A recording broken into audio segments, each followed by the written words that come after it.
speakers, presenters for the first section today, and you can see that we have Kim L. Kirn, and in introducing Ms. Kirn, I'd like to provide the following information for you.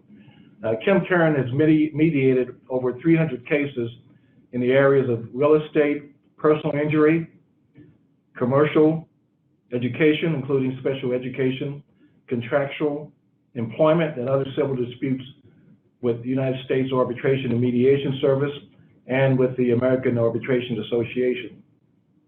Her unique career includes employment with mega and medium-sized law firms, as well as in-house counsel.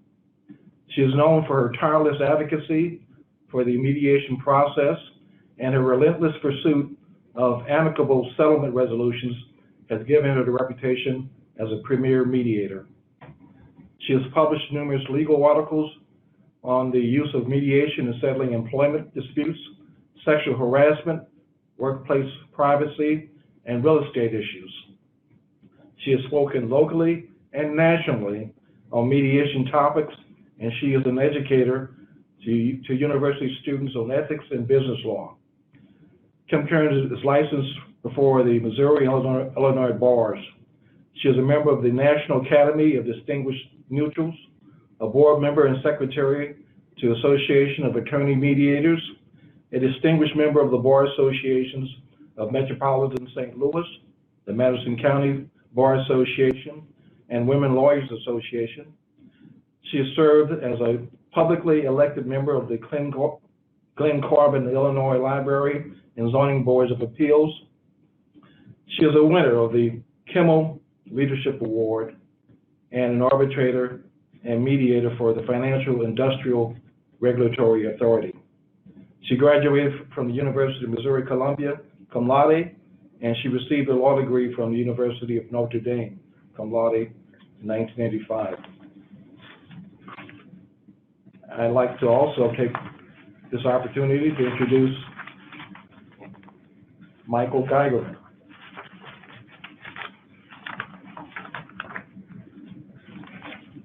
Michael Geigerman is the Managing Director of United States Arbitration and Mediation. He has conducted over 4,000 mediations since 1986, which includes wrongful death claims, environmental, personal injury, professional malpractice, discrimination, real estate, and numerous other claims. He serves as a qualified neutral for the United States District Court for Eastern Missouri. He is an adjunct professor at Washington University School of Law and has authored numerous articles on ADR. He is a frequent speaker, trainer, and lecturer on ADR for attorneys, judges, and other professionals. He is listed as a best lawyer in America and a Missouri super attorney, and he's one of the foremost authorities on mediation, arbitrations, and ADR. Prior to private practice, he served as an associate general counsel with the Illinois Federal Savings and Loans, and he's licensed to practice in Missouri and Illinois. Michael Geigerman is a distinguished fellow in the National Academy of Mediators. He's a member of the Academy of Distinguished Neutrals and has served as a chair and co-chair of the Missouri Bar Committee on Alternative Dispute Resolutions. He's a member of the Missouri Supreme Court ADR Commission, a member of the U.S. District Court Eastern District of Missouri Advisory Commission on ADR. He has served as the ADR Committee Chair, the Bar Association of Metropolitan St. Louis. He's a former president of the Congregation Share Emmett, and he's an American Bar Association Fellow. Michael Geigerman is a graduate of the University of Wisconsin, and he received his JD degree from the University of Oklahoma. With that, ladies and gentlemen, I present to you Mr. Kim Kirn and Michael Geigerman. Thank you, everyone.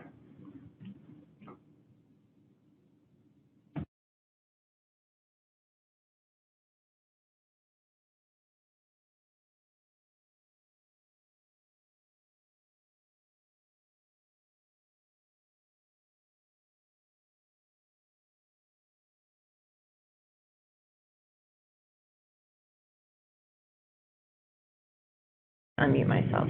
Okay. Okay, can you hear me now? I unmuted myself. Okay, yes, Rob, give me a thumbs up if you can hear me. Yes, all right. Well, good morning, everyone. My name is Kim Kirn. I'm so pleased to be here this morning. And I'm in a conference room not too close to my colleague, Mike Geigerman, also my good friend. And we are going to talk this morning about Zoom and about the science behind mediation advocacy. And I know these seem like two very different topics, but we really wanted to talk a little bit about Zoom since all of our mediations and arbitrations are currently by Zoom. It's important, I think, to keep that in mind as we go through this. All of our discussion today is going to be relative or relevant to virtual mediations. And the surprising thing is that a lot of the issues that come up in an in-person interview are the same issues that come up in a Zoom interview, a Zoom mediation. And what we're hearing from our colleagues around the country and even around the world is that Zoom is the platform that probably 90% of mediators are using. So we're going to take you through, we are going to Zoom you through using Zoom a little bit. We're going to start out with that. And then the middle of the presentation, we're going to talk about some of the issues that, that Mike and I find so fascinating, which is the science behind how people make decisions. And there's some really good literature out there. We've included a lot of it in our bibliography as part of our outline that you received. And then we're going to come back to Zoom at the end. So we tried to break it up a little bit just to make it a little more interesting. So here we go. Important message about the two of us. We are dangerous animals, Mike. Did you know that?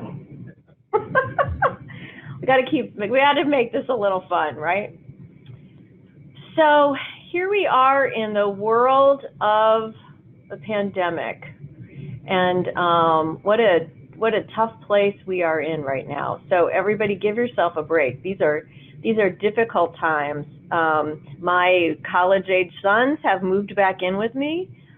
So what was a quiet household is now a household in which a lot of food is being consumed. I don't know, Mike, how has your house changed? More people. My son's back. Happy he's there. Yeah. He's also my chief technology officer. Yeah. All right. This is deja vu all over again. Do you remember when mediation first became something that people were looking into in the law, 1985? I'll tell you, I was a brand new baby lawyer in 1985, and we were constantly, and I didn't do any mediations back then. I think, Mike, you were doing some mediations in the 80s, yes? I started in 85. Yeah, okay. And these were the questions we were getting. Oh my gosh, when do we do this? Do I meditate? Am I doing a namaste? You know, I mean it, crazy questions. What is this? So, of course, we've all learned what mediation is and learned how effective it can be. I started doing this in 2006, and we, of course, have learned a lot. And now we're, doing it all over again. What is a virtual mediation? How does this work? And, the good part is a lot of what is effective in an in-person mediation is also effective in a virtual mediation. So I'm happy. I do test Zoom mediations with the parties. In fact, I just did one yesterday afternoon at 4 o'clock where we all got on. We made sure that our computers were working, our cameras were working, and at this point I feel pretty good about understanding the technology. And the best thing you can do, practice, practice, practice. My turn. I want to tell you why. We'll make sure I'm on now. I want to tell you why I'm not mediating in person and why we're talking so much about Zoom or virtual mediation. I really don't think appearing this way for an hour or more really gives you a sense of confidence and security. And if people are worried about health issues, they're not going to be able to focus on what's happening in the mediation. So the alternative becomes what you should do and how you should prepare for a virtual mediation, which is almost the same as being there. Everybody gets their own, every team or group gets their own conference room. Later on, we're going to sort of bookend the mediation, talking first a little bit about the Zoom product itself and how it works, or how you can prepare for any mediation virtually, no matter what platform you're using. We're going to talk to you about the basic needs, then turn to cognitive bias in the mid part of this presentation, and finally return to look exactly what the buttons on the Zoom product will look like to you. So, what's the first thing you need? Let's go back up. Go back to 4. I want to be dramatic when we bring those all up. Okay. Go back to the top one. Good, thank you. The Okay. first thing you need is to have an adequate and strong Wi-Fi. I'm using Wi-Fi at my house. I've had a few instability problems. If you all are working at your office, there shouldn't be a problem at all. The bigger problem happens when you have working from home. You may have some instability problems, but if you have AT&T or any of the other major providers, you shouldn't have any problems. The problem will arise, though, if your clients don't have adequate Wi-Fi or they are in rural areas. Then the signals may not be as strong, and on occasion, in those circumstances, we have had to have them call in by phone using a smartphone. So go to the next one, please. This is the next. Hit it once. I should say camera. Camera? The most important thing you can have is a camera on your computer to see and so you can be seen, because that's what gives the opportunity for the mediation to take place, to communicate directly with the mediator. I think it's better. Maybe you don't like my looks, and maybe you do think the mask improves this, but I think it doesn't improve it when I'm dealing with the clients and I want to look and see how they're feeling and reacting. So if you want to observe the body language of the mediator, you can do that. It's a lot harder to do that when you can't see the facial expressions. Next, please. By the way, you can use your cell phone, smartphone. It has a camera, and you can use that too. The other thing you need to consider in this is to have a quiet area. I'm sure your office is fine, but you may be working at home. Right now, I'm running about 60 or 70% of the people have not mediated virtually yet, and 0% of the people have, of the individual clients have mediated. And I'm going to talk to you why that's important in a minute, but you need to tell them that they need to set aside a quiet place so that they can hear what's going on. You don't want them outside, so I have to tell you, I've had mediations with people sitting in a car all day on their cell phone because the kids were screaming and they couldn't think of what they were doing. But it's not so bad when you hear the children yelling in the background, the dog barking, the lawnmower humming, and it actually brings some of the reality that we all face into it. And sometimes it's actually cute and funny when the cat walks on the keys of it. If you'll go to the next one, please. Dress. You wouldn't think I'd have to bring this up in the virtual world, but guess what? Judges have written, both in Florida, about improper dress. So at least for you all, the professionals there, let me urge you to consider a coat and tie for the benefit of your client, certainly not for my benefit, to make the matter formal. And to the next slide, please. Time. I have to keep looking over to see how that is going on with Kim's station. We're in a huge conference room, at least 6 feet apart, and I can't imagine wanting to be in a room with any more 3 or 4 people here for any length of time because of the danger that people can get sick from the COVID-19. So these virtual mediations, for me, seem to take longer on the big multi-party cases, but seem generally to be shorter on the simple two-party cases. Next, please. A couple of pre-mediation considerations. Next, please. The first is, I would strongly urge you, if you haven't used the Zoom mediation product or any of the platforms, that you get with your mediator and do a pre-mediation test. And it's particularly helpful if you do that with your client who may have no experience and will be nervous about it.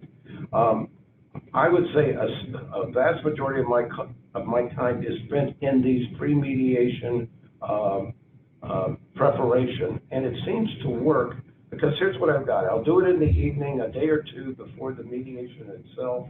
The client will hear and come into the mediation with his or her attorney and attorney. They'll be put into that virtual conference room, and you can describe it as a private room where only you and the client will be able to talk, and no one else will be able to hear you. And you can go through all the platform issues so that your client can be comfortable when you start the mediation whenever in the next day or two. Additionally, one of the thoughts here on the second, that's fine, let's leave it there for a minute. Okay. Additionally, the natural calming that has to take place with plaintiff's attorneys, with the plaintiff, can be done at that time so that it can shorten up the time that you actually spend in the mediation the next day. The other slide, the second slide that you see right there, that's fine, Kim, is I want to remind you again, it can be boring. It's a lot of downtime. The client is going to be in a separate room, hopefully alone, without everybody running around. But there's going to be downtime. Suggest a book. I'm sorry, we're not able to offer any nourishments, although we're going to talk about that in a minute.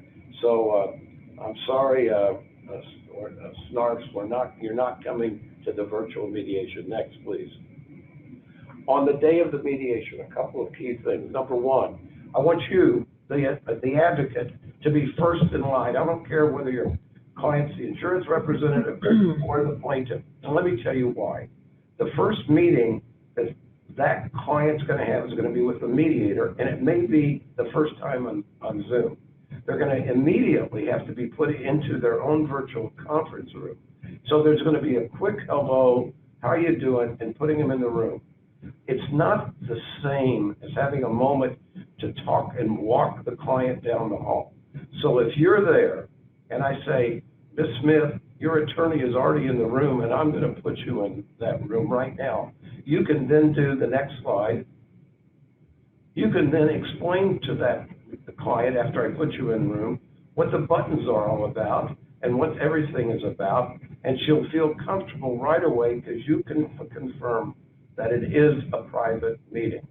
Next, please. Oh, back it up one, will you, please? I'm sorry. I want to talk to you about something that has not changed over the years, and that's simply this. There are two things that haven't changed over the years, and that is the plaintiff's view of the defense team. I think I'd like to show you what that view has remained over the last 50 years. Over the last 50 years, hang on for a second. I got to go to a different slide and show you what that view is. Go to the next slide for me, will you? Yeah, sure. All right, so hit it twice. All right, hit it again. Okay, good. Sorry, I was worried about that. That is the view that plaintiffs have of the defense attorney and the adjuster. But, back it up before you go there. Oh, sorry. I want to leave it there. There's also the issue of what the defense thinks about the plaintiff's team and what impressions they have of the attorney, the firm, and the client themselves. So if you'll go to that next slide, you have to hit it twice.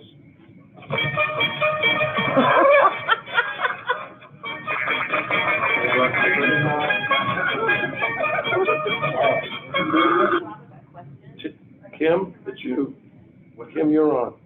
Sorry. All right, so we finished our first segment on Zoom. We're going to come back to Zoom, but now we're going to talk about the science of mediation advocacy. And several years ago, two psychologists, Daniel Kahneman and Amos Tversky, started looking into how we make decisions. And economists had told us for years that if you have two candy bars, one costs $1 and one costs $2, that the logical decision is, of course, you would buy the less expensive candy bar. You would buy the $1 candy bar. But it turns out that when you test that theory out, that doesn't hold true. And sometimes people buy the $2 candy bar. Why? Why are they making those decisions that are seemingly illogical and seemingly outside of what an economist would predict? And these two psychologists really turned economics on its head, and which I love, because imagine Mike and I winning the Nobel Prize in chemistry. That's kind of what this was like. And economists had to sit up and take note that people were making decisions based on all kinds of other biases, all kinds of other reasons in their background, and they were scientifically testing those. So what we want to talk about is how some of those biases and some of those scientific principles come into play when people make decisions, particularly decisions about money. And that's generally, not always, but generally what kinds of decisions we're making when we talk about a mediation. We've included a lot of both Kahneman and Tversky's writings in our bibliography, so I'd encourage you, if you would like to take a deep dive into this, I'd encourage you to look into that. There's also an author named Michael Lewis. Maybe you've heard of him. He wrote the book Moneyball, and that's also kind of an interesting take on the idea of heuristics. So heuristics are nothing more than a general rule of thumb that people follow when they're making decisions. So I'm going to give you some examples. The first one, cognitive bias. And these are biases we have that are acting below, the surface. And it's interesting that we're talking about bias now, as last night I attended a candlelight vigil for George Floyd and heard a lot about bias. So it's an important topic that we all need to think about these days. But the bias I want to talk about in this one is the present bias. So it turns out that we overvalue the present as opposed to the future. So what they proved, and again, this is scientifically demonstrated, is that if I offer someone $150 today, they will take that, they will overvalue that versus $200 6 months from now. So an economist would say, what? No way, of course, you should take the $200 in 6 months. How are you ever going to get that interest rate at a bank? But what they find out is that we overvalue the present, and people are more likely to accept the $150 today. Now, what's interesting about this is that if you push both of those out, the present bias is depleted. So for example, if I say 6 months from now, I'll give you $150, or 12 months from now, I'll give you $200, people choose the $200 12 months from now. So the present bias doesn't hold up, as we push it out into the future. And I have absolutely seen this in mediations. So not too long ago, I had an adjuster who came to the mediation with a checkbook. Yes, with a checkbook. So we got going in the mediation, and maybe a couple hours in, he commented to me, or his attorney commented to me, well, would it make a difference to the plaintiff if I were able to write a check today for that dollar amount? I said, sounds good to me. I'll go find out. So I went into a plaintiff's room and mentioned that the adjuster was here and had a checkbook, and that if we were able to agree upon a dollar amount and agree upon the terms of the release and sign the release, that the lawyer and the client would leave with a check that day. So, what do you think happened as a result of that? That was a pretty good call on behalf of the adjuster, and that can be a factor you think about, in mediations. Another bias I want to talk about is called the availability bias. And it turns out that if information is available to us, we will overvalue it. So if you ask someone, are you afraid of flying in an airplane? Their answer is, well, maybe so, maybe there was just a plane crash, 2 weeks ago. Ignoring the statistics that prove to us over and over and over again that you are much more likely to die in a car wreck driving to the airport than you are flying on an airplane. Yet our brains don't use that statistic in the same way, and we overvalue the danger of dying in the airplane crash over dying in the car on the way to the plane. And the reason is because the media reports and the publicity that a plane crash receives is much more than any car accident. And so that information is available, to us in our brain, and we overvalue it. Another topic that comes up in mediation, decision fatigue. And what we sometimes see is as the day goes on, the parties become much less enthusiastic about making these tough decisions, and their brain is tired. I mean, decision after decision after decision after a while becomes really tiring to us. This is why in a grocery store they have gum and mints and other inexpensive items by the checkout, because you're tired of making decisions. Just, give me that pack of, Trident and I'm out of here. There's a reason that they do that. I mean, we have scientifically proven it. And in fact, using Zoom has its own kind of fatigue, Zoom fatigue. It's real. And what happens is your brain right now is watching this screen, and your brain is trying to pick up all these nonverbal cues. What's going on with her body language, what's going on with her hands, and you're trying to pick up that nonverbal information, and your brain can't do it through Zoom. So after a couple hours, you are exhausted from looking at this screen, and you want, some person-to-person interaction so that your brain can detect that information.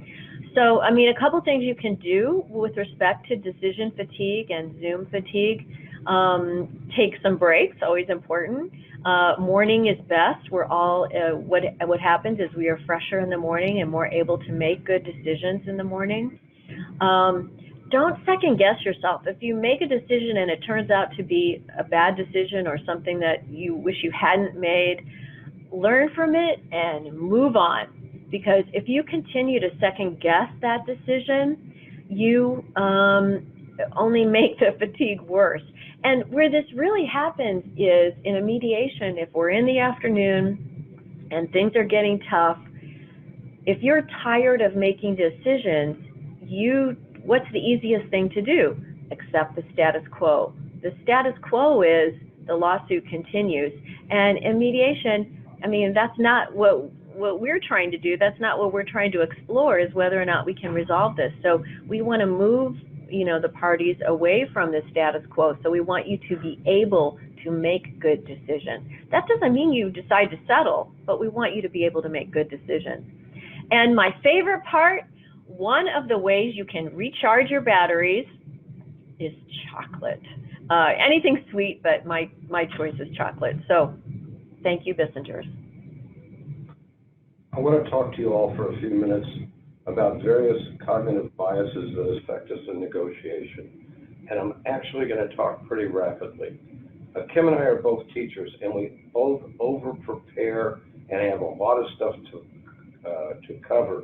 So I'm going to try to cover my stuff as quickly and as thoroughly as possible, but I am going to talk faster so we can get through it. So I want to talk to you about the problems with, first of all, with group dynamics when you have large groups, say a nursing home situation. The first problem you're going to run into is what's called the bandwagon effect. Simply stated, this is the tendency to do or believe the same things because many others are doing or believing the same thing. A family member thinks the actions of the defendant are bad, blasphemous, whatever it is, and if they believe it, then another one in the family joins in that till the whole family is marching down a path, perhaps to oblivion and beyond. It all starts with, it's outrageous the way Daddy was treated at the nursing home. Next, please. Closely related to that is the groupthink, and if you go through about 3 of those, you'll get through that. Push it, keep going. All right. The groupthink, keep going. You got a couple more. Another. I think one more. All right. It's closely related to the bandwagon effect, which is groupthink. That's the desire for harmony, which results in irrational or dysfunctional decision making. It often results in decisions made by consensus while lacking in critical evaluation. In other words, if you, the attorney, or I, the mediator, are not with us, you're against us. And so what are we going to do? Next, please. Yeah, Mike, what do you do in terms of groupthink? We're going to get to that. That's a good question. What do you do? Next one. When the lemmings are going off the cliff. Hold it there, Well. Oh, okay. Sorry. No, I'll go back. What do you do? The simple thing is, you, the advocate, have to plan for it in advance. In whatever case it is, there's only going to be one recovery. And you, the advocate, have to let them know that. Now, it has happened to me that the advocate doesn't get into that and lets the mediator tell it. Well, let me tell you, if you mention it first, then when the mediator can back you up and support you. And when the logic of the neutral comes into play, supported by the advice and recommendation of the attorney, I think it's much more effective. Going on to the next one. You are in a face-to-face mediation. You're surrounded by family members. Well, I can only hear one person at a time. And that's what I say is that I'm going to listen to all of you, and the advocate says I'm going to listen to all of you. But please speak one at a time or something similar to that. You go first, Joan, or you go first, Jim, and we'll go around the table. The same thing needs to take place in the virtual mediation, and it works this way. When you have a group of more than 4, you need to ask people to mute themselves until it's time to speak. We're sharing a microphone now, because if we were both on our microphones, there would be feedback, and if I'm rustling papers, it would play over into Kim's presentation. So by being direct and saying, we'll get to everybody, and I do want to hear everybody, we can work through this problem. Now, the problem also arises, just generally speaking, how does an attorney in a face-to-face mediation communicate with the attorney one-on-one when he wants to talk? Well, in the face-to-face mediations, the opening would include, I may want to talk to one or more of the attorneys at a time to either bring them together or hit them on the head. There's no reason that the mediator's opening in a virtual mediation cannot be the same, and it is the same for me. And yet, by asking for permission, I'm able to have the people know that I'm going to talk to the attorney. Now, I ask for permission, but if you tell your client that that's what you're going to do so you can have blunt talks about it, my experience is in almost all the cases, the clients don't care.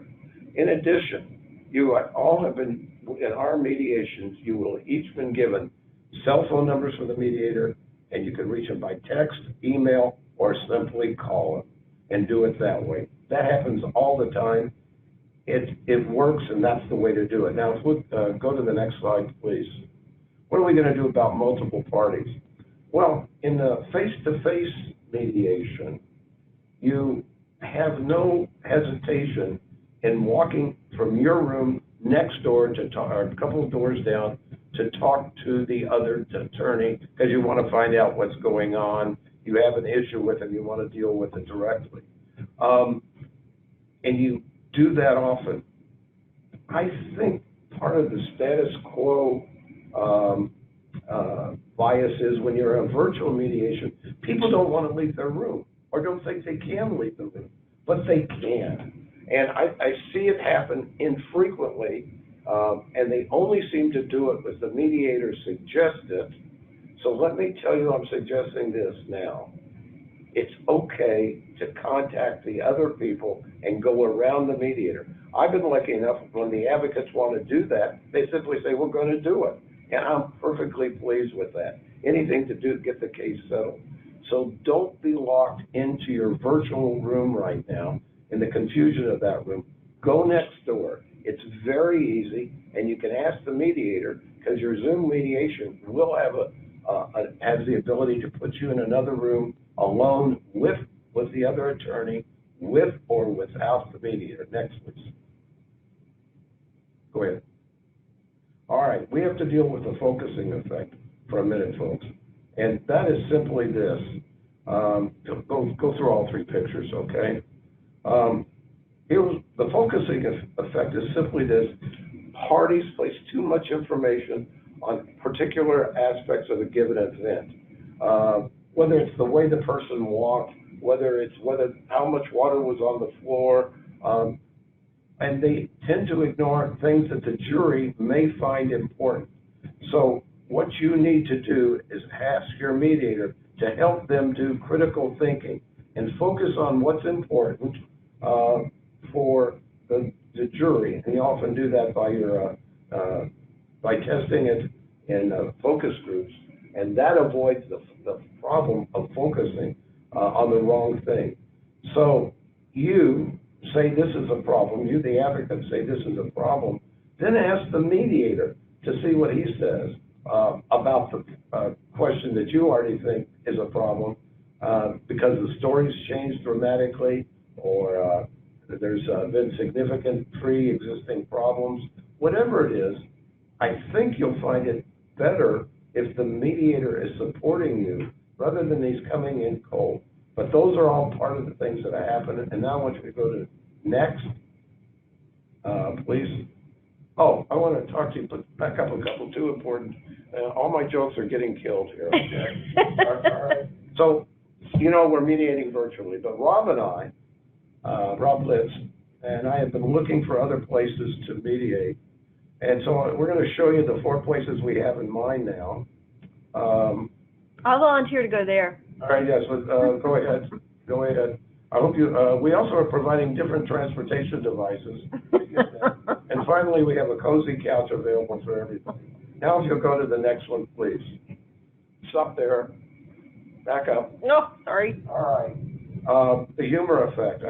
Now that you've seen the point of it, the humor should never be forced. It must flow naturally from the conversation.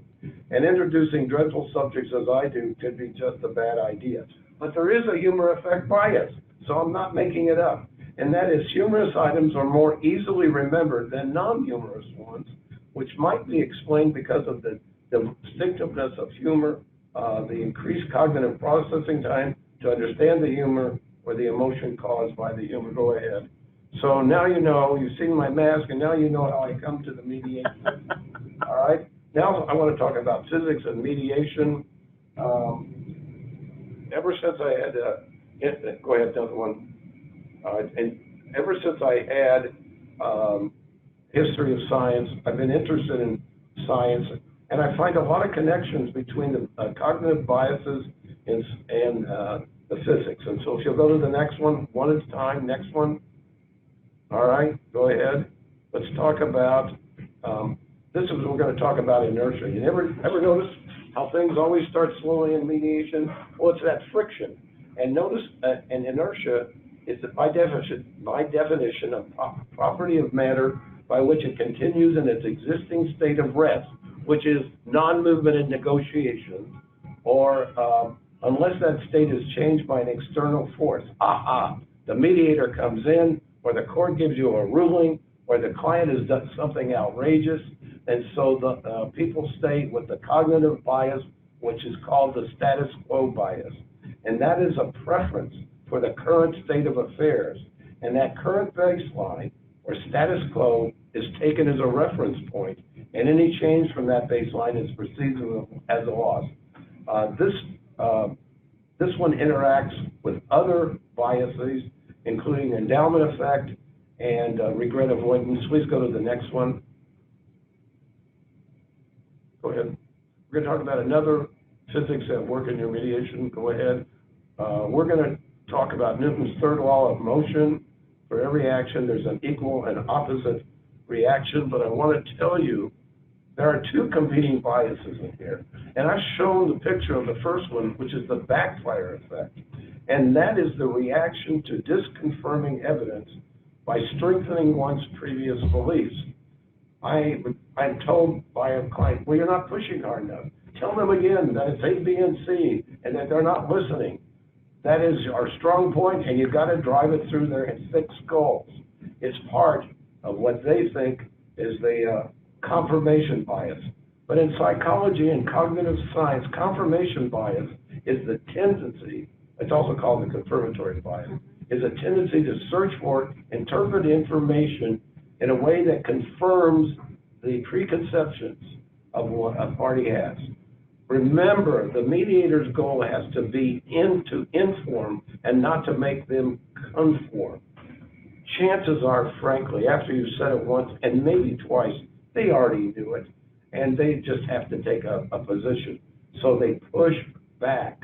Now, there's another side to this law of motion, and it's called the reciprocity bias. You make a bold move, and you often see the other side make a bold move. Yeah. Give them something that shows you're serious, and they will too.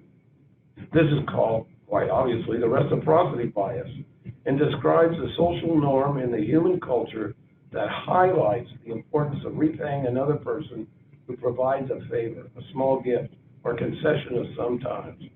All right, go to the next, please. I'll do the same. Now we're going to talk about Schroeder's cat.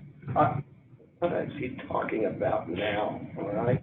Well, actually, this was an original thought experiment, I guess, by Schroeder, and it was basically, and get this, I got to stretch to get it, but it is a fact, that a random discharge of an electron would cause a vial of poison to break, causing a cat to die in a sealed container and you could not see into it. So you don't know whether that cat is alive or dead until you look inside. And to me, that's just what mediation is all about. Until you go beyond needs and wants, you have to get to interest. Not just your mediator, but you. You need to know what the other side is thinking, and you need to use the mediator to do that. Get them, I know it's show me the money, I get that you don't need the entire value of the house to buy it, the old saw is, you only need the down payment. So find out what's going on, and you know what? It could be just an acknowledgement of what's happened. I know an apology and a nickel will get you a nickel, but sometimes recognition is what the people want to know about the harm that has been caused in these cases. So look further than just the dollar bill. I think the next one is yours, is it not? Yes. Yes. Thank you, Mike. Really some good points there. Another impact that we see in mediation is called the carryover effect. And what happened on the person's way to the mediation? And I don't mean like what happened to them in terms of the accident and the slip and fall that we're mediating. I mean, what happened to them that morning? Did they oversleep? Did they hit traffic on the way in?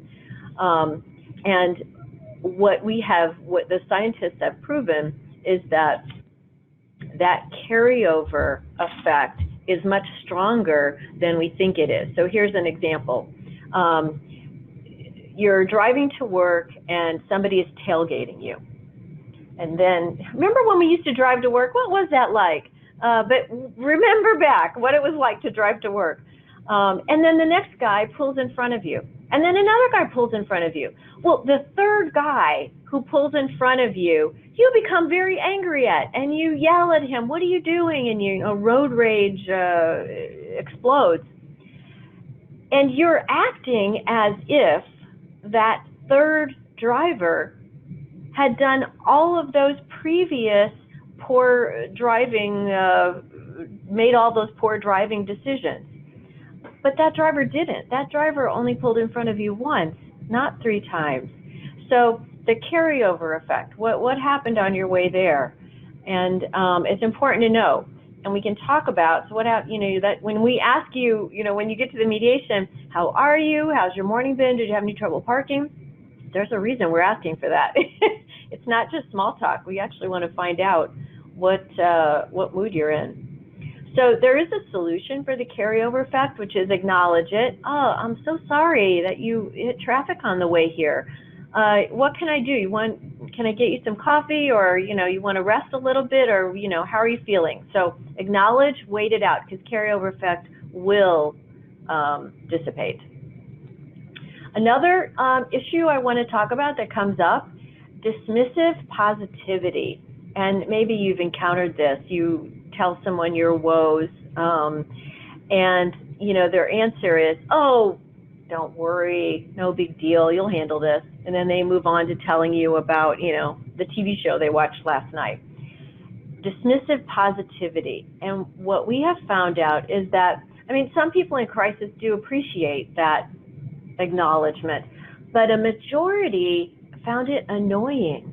A majority thought that you were being insincere, and how can you really know what I am experiencing and what happened to me, which was deeply upsetting to me, with your, you know, don't worry, the sun will come out tomorrow. So it's important as a mediator, but also as an advocate, that you forget the shallow talk, forget the, you know, let's get into this mediation and get it going. As the mediator, I want to impart validation to that client and to that injured person, to try to understand what happened to them, but also hope that, you know, this is a process, mediation is a process that hopefully can move you forward. You know, and I talk to people in my mediations about litigation. It's all about looking backwards, looking in the rearview mirror. What happened to you, you know, that day you were fired, or the day, you know, that the other side breached that contract, or whatever. And what we want to do is live in the present with an eye to the future. And that's that hope that I can turn the page and get to where I want to go. Sharing bread. This is a strange one to talk about in the midst of the pandemic, but what we have found is that the experiment for this is so awesome. They gave a group of negotiators some nachos, and then they gave another group nachos also, but on individual plates. And then they said, okay, now you need to go negotiate this. I think it was a labor contract. You need to reach agreement, and then, you know, give us the terms. And what they found out, this is amazing, is that the people who shared off of a common plate reached agreement more often and more quickly than those people who had individual plates. So family-style sharing leads to resolutions and to quicker resolutions. They think it has to do with sort of a scarcity bias, that if we're all sharing, I understand that maybe you're looking out for me and I'm looking out for you, and we don't have to fight over those scarce resources. We're willing to share. How do we do that in a pandemic? I'm still working this out. I think one way maybe is pouring coffee out of a common carafe. I don't know, but we are going to get to a new normal, and when we get there, this is something to think about. And I just saw actually a reference to this in the New York Times. when the trade agreement came out, the new NAFTA, the staff complained that the negotiators ate so much microwave popcorn and gummy bears that the important papers that documented the deal were all mucked up. So here it is in action. Bottom line is that sharing food and drink when you're negotiating works. So how can you incorporate that? The next thing I want to talk about is a book that came out a couple years ago by John Bargh called Before You Know It. And I really recommend this book if you like it. Actually, Mike passed it along to me. And he's a University of Illinois grad, so I have to do a shout out to my husband, the University of Illinois grad. And he talks about heuristics throughout that book. And one of the things he talks about is how we want to use our intuition, how we want to rely upon that intuition. And what science tells us is that many times that intuition is wrong. So I'm going to go through some rules. I'm going to go really quickly because I know we're getting close to the end here. If you have time, take time. And Kahneman talks about this also in his book, Thinking Fast and Slow. There are times where you have to move fast. There's a child in the street and a car is coming. Can I rush out and get this child and save him? You don't have time to think about that. But in a mediation, you do have time to think about it. And so slow down and really think about what you're choosing. If you don't have any time, be aware of what you're doing. If you're making a big decision, maybe using that intuition and a snap judgment is not a good idea. So are you making a decision with only a small gain or a large gain? And if it's a small gain, maybe it's no big deal. A large gain, try to stop and think.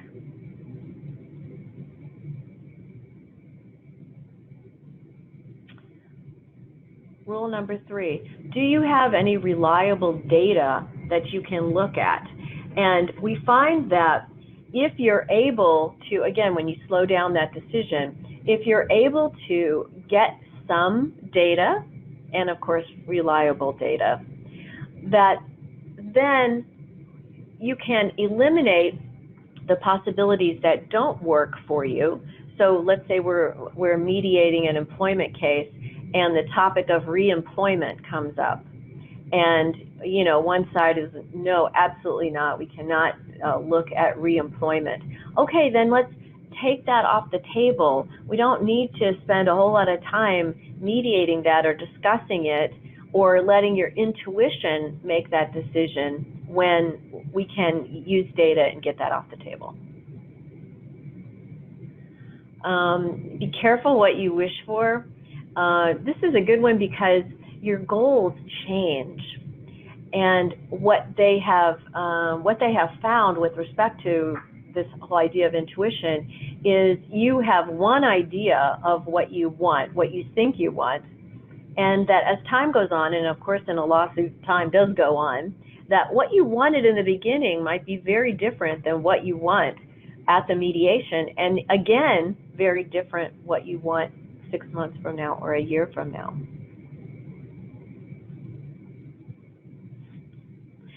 This is a good one too. This gets back to those unconscious biases that we have, and that it's very important that you not make rash decisions based on those biases that you don't even know. And where these come from are, they showed a series of photographs to the people, to the subjects. And the subjects thought from looking at this photograph that they could tell you all these things about the person, whether they're honest, whether they're intelligent, whether they're a professional or a blue collar. And it turns out they were completely wrong. And they absolutely could not tell just from a picture. You can tell, this is the interesting part though, once the person starts to act, once you see them making decisions and in action, indeed, you can make good decisions. And in that part, then you can rely upon your intuition, but not in the beginning. So stifle yourself, Edith. Don't judge a book by the cover, similar thing. Don't make these rash decisions. And when can you trust your gut? Well, when you have given it some time. All right, Mike, I'm sorry, I'm going to speak quickly on some stuff. I want to go through this at speed. I don't want to intrude on Tim's space. Give me about 3 minutes to do it. Okay. This is the first invitation you're going to receive to join a Zoom conversation. Next slide, right there. All right, that you hit that. You hit that button. You'll be put in. There is going to be a password with it, which helps protect access. But go ahead. Then you're going to see a button that says you want to use the Zoom program. Do it. You need the platform. It increases functionality and security. Next. We just circled that. Continue. Okay. All right. The next one you're going to see, I can't see it without my glasses on, is going to be test your microphone. Do that so you'll see if you can see and be seen correctly. It'll also point you in the right direction to test everything else. Next. Then you're going to get is that the invitation? No, back up. You're going too far. Sorry. I run out. That's the invitation. You'll be in the waiting room. You'll be brought into the room. There, that's the waiting room. All right. After you're brought in from the waiting room, you're going to be asked to be put into your conference room, which is called a breakout room. Notice in the middle of that, there's where it says Plaintiff A. So if you see you're being put into the wrong room, just hit later instead of joining it. You can't be forced anywhere. So push that. Let's go to the next one at a time. I want to tell you, go ahead. This is what it looks like in your own private room. Hit it one at a time. I have several little buttons to point out. The first button tells you the top, at the very top, got it on. Shows you what room you're in. You'll see that always. Go to the next one. The next one tells you where your controls are for video and audio. Look at the slash mark on the video. It tells you it's not on, and in our case, you'll see that it has a logo. It would otherwise have my beautiful picture. Next. This tells you, and this is an important one, this tells you in 2 places how many people are in the room. If you look, it says 2 participants. If the mediator comes in, you'd see a 3rd. And on the upper right, you can see the names of the people who share your room. So you'll know when somebody's in there. Go ahead. The chat, is that the chat one? Chat. Right. Mm-hmm. The chat one tells you, well, we don't use it, so I just wanted to point it out. Because it goes to everyone. It's not a secure message, and there are better ways to find everything. Stay where you are for a minute. Look immediately to the arrow that's straight down in the middle of the screen. You'll see it where it says Share Screen. Generally, we keep that inoperative for the attendees to present the Zoom bombing, but when it's necessary to share and show documents, we open it up so you can share what's on your screen now. Skip. Gallery view. That's a view. Right now, this is in speaker view, which means the person talking, USA&M, is talking. In the gallery view, if you hit the gallery view, everybody will be of equal size, like it shows on the right of your screen right now. Everybody's of equal size. Next. And ask for help. Ask for help. That's how you contact the mediator when you want to find out, when you want them to come back in the room. You'll see, you'll then have to push the next button. Go ahead. And that is an invitation being sent to the mediator, and then the mediator will come in. Next. All right. I wanted to show you quickly what it looks like on your phone. The upper left is the help button, ask for help. Down across the bottom, you have the same functionality, audio, video, and share screen. And then if you go to look at the far right, you'll see where it says more. Hit the next button, and you will see all the additional choices you have on your phone to run it. One more thing, and that is simply this. still better to use the computer than the phone, but the buttons will disappear, but all you have to do to get them to reappear is to hit their screen. This is on an iPhone only. I haven't tried it on Android. Next, but I want to thank you for your time and attention and turn this back to Kim, who's going to say goodbye, and we'll say goodbye on behalf of USA&M and turn it over to our next speaker, Kim. Yes.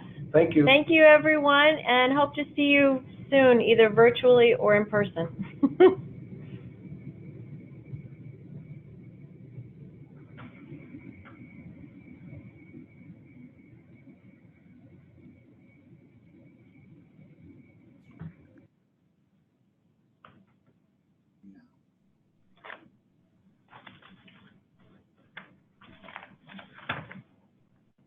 Okay, I believe we're ready to begin the next section. We are. Okay, I'm Michael Jamison again, and our next section, I'm a lawyer, I'm not biased, is presented by Mr. Timothy Garnett. Tim has spent almost 4 decades representing management in employment and labor law matters. Tim is a national labor, he's with a national and labor employment firm, Ogletree and Deakins, and that firm is located in 54 cities throughout the U.S., Europe, and Mexico. Before joining Ogletree, Tim was the Director of Labor Relations and Labor Attorney for a major energy company in Houston. He was in-house counsel for McDonnell Douglas in St. Louis. Tim opened the Ogletree's office in St. Louis about 12 years ago, and he's a managing shareholder for a number of years. Tim has worked for numerous Fortune 500 companies, developing and implementing corporate policies and training programs, including diversity and inclusion policies and best practices. With that, ladies and gentlemen, I present you Mr. Tim Garnett. You're right. Thank you, Judge Jamison, and thank you, Mike and Kim. I think this is going to be a good segue into some of the issues that Mike and Kim talked about. But in the next hour, I'm going to talk to you about 5 things. The first one, next one, Jim, is what is unconscious bias. Kim talked about cognitive bias and other types of biases. We're going to dig deeper and talk about unconscious bias as a whole. And oh, by the way, unconscious bias and implicit bias are terms that are interchangeable, and I'm going to be using both of those terms this morning. The second thing I want to talk to you about is how does unconscious bias impact diversity and inclusion efforts? And third is there evidence of unconscious bias in the legal profession? I think we all know the answer to that. The next one is, what is the cost of bias in the legal profession? But on the flip side of that, I also want to talk about, is there a financial benefit of diversity and inclusion?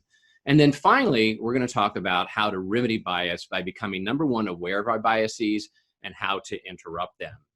And for, just so you all know, you all are going to be actively participating. So if you're out walking your dog or getting a cup of coffee, it's time to get close to your keyboard because I'm going to be asking you some questions. Now, with the current events happening in the U.S. after George Floyd's death, there's no better time than now to talk about unconscious bias. We have to have a conversation about changing people's attitudes about race and gender. And we can't do that until we understand the root of the problem. In my opinion, we have to start with a conversation about unconscious bias. So here we go. You all are going to be actively participating, and I want you all to help me solve a dilemma here. So I'm going to tell you a really short story, and I need you to solve the problem. Now, here's how we're going to do it. We're going to use our technology here. I do not want you to use a chat feature. You're going to actually type your answer as a question. Don't type it into chat because it's going to spoil it for everybody. So we're going to do a little bit of reverse here. So when I give you the dilemma, type your answer in the question section in the lower part of your screen. So here we go. Here's the dilemma. A father and son are involved in a horrific car crash, and the man died at the scene. But when the child arrived at the hospital and was rushed into the operating room, the surgeon pulled away and said, I can't operate on this boy. He's my son. Who's the surgeon? Remind him to hit the Q&A button. Yeah, so hit the Q&A button, and in the lower part of your screen, type your answer as a question, and then also hit submit, right? By the way, I have Jim Hart as my producer in Studio Tuscany here. I'm going to be asking him questions as we go. Okay. So I've only got 2. I've got 4. I've got 6. Kids, mom, step 2. We got. All right.